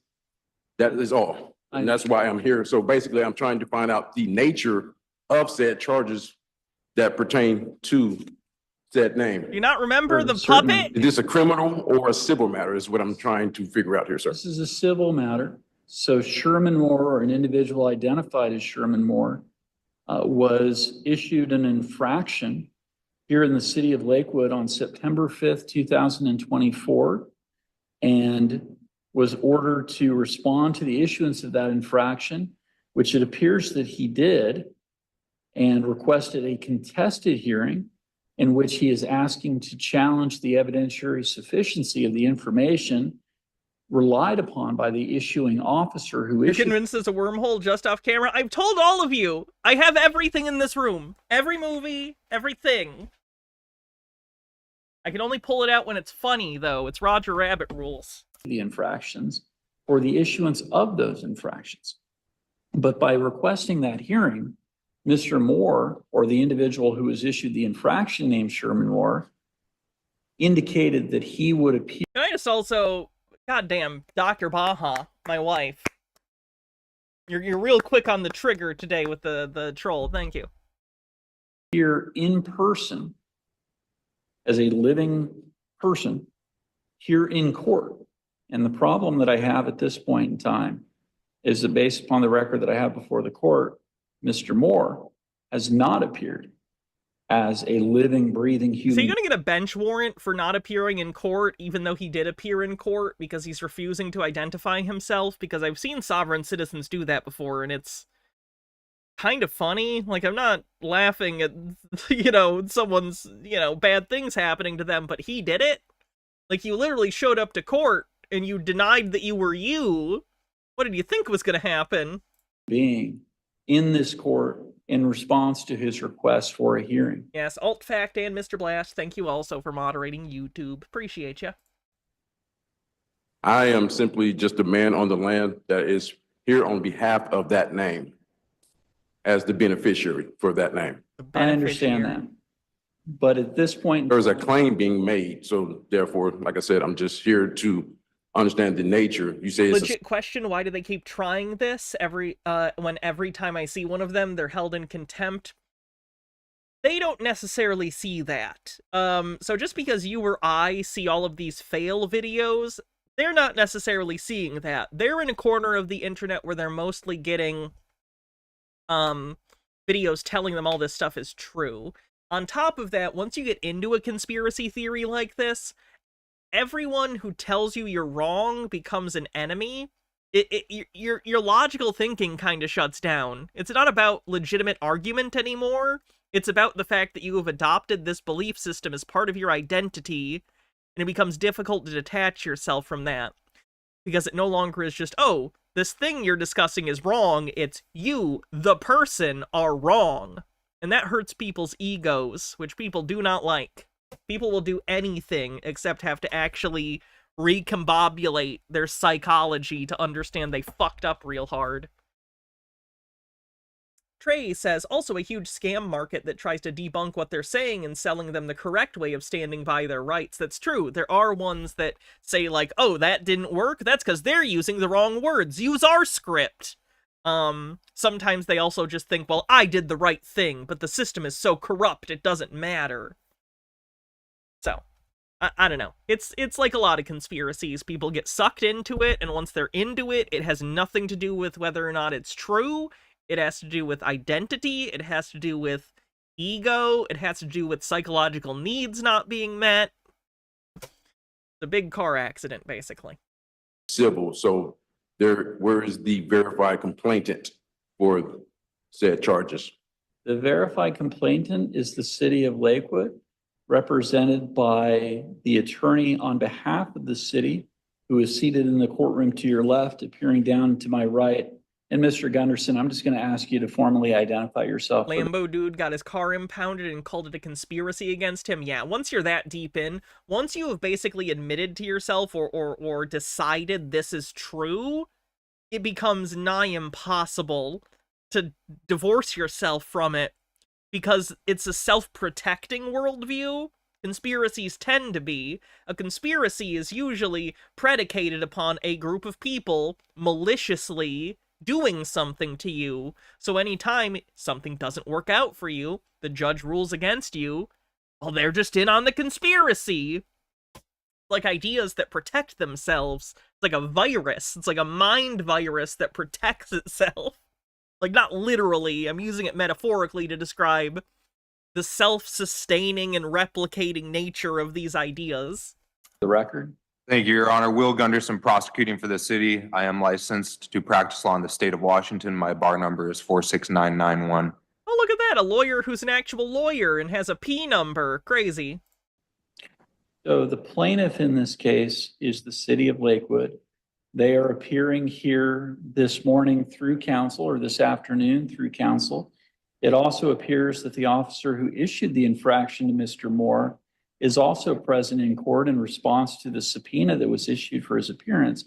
It appears that the only individual who has failed to appear for this hearing is the respondent, Sherman Moore. And so at this point in time, with the matter having been on the calendar at 10:30 a.m., it's now 12:04 p.m. Given that Mr. Sherman Moore has not appeared in person for this hearing, pursuant to the rules for infractions in Washington courts, the court will find that Mr. Moore has failed to appear and will enter a finding of committed to each of the 5 infractions. And I believe that concludes our court's calendar for today. So thank you all very much. At this point in time, the court will be at recess. Understood, Judge. But wait, there's more. Yeah, I've seen that, Drew Nielsen. It's interesting. It's interesting that on some level they've realized that it isn't true, but you can see... How do I want to explain this? I've seen the subreddit you're talking about. you can tell that something has caused a lot of the people in there to realize the specific thing that they didn't believe isn't true anymore, but unfortunately you can often still see their thought processes not being the healthiest. How do I explain this? Like, I still see people in that subreddit often extolling ideas and thought processes that are the same ones that got them into the conspiracy in the first place. Maybe we should cover that subreddit sometime and just talk about some of the examples, because it is interesting. Fortunately, specific conspiracies are normally a symptom of a larger issue the person is having, not necessarily always the cause. So, are we continuing or what's?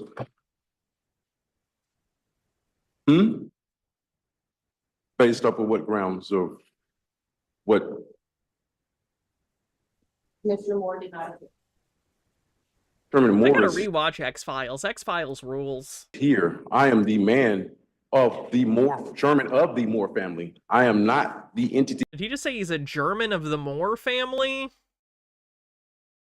That's interesting. German heritage and the Moorish citizen thing don't normally go hand in hand. In which you speak of. Chairman! Chairman. That makes so much more sense. Thank you.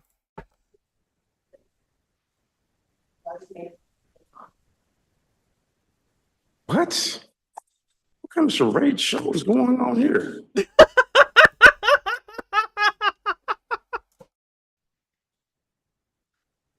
So what happens now? I have to file an appeal. Sherman of the Moore. Okay. His name is Sherman. I see. Okay. So I'm being railroaded. You didn't. So the officer You refused to identify yourself, sir. never had to show or anything, basically on the basis that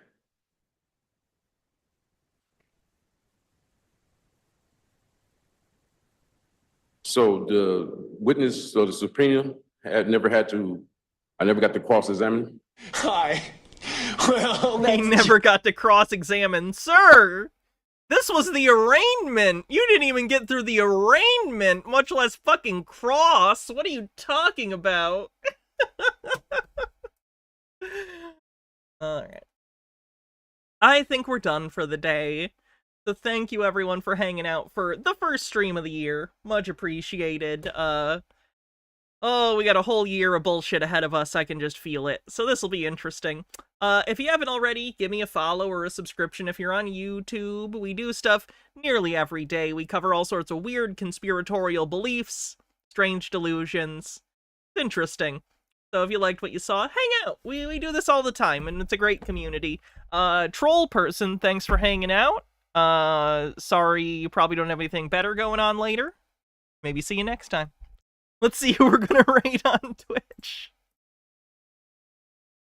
I'm ready for some pizza.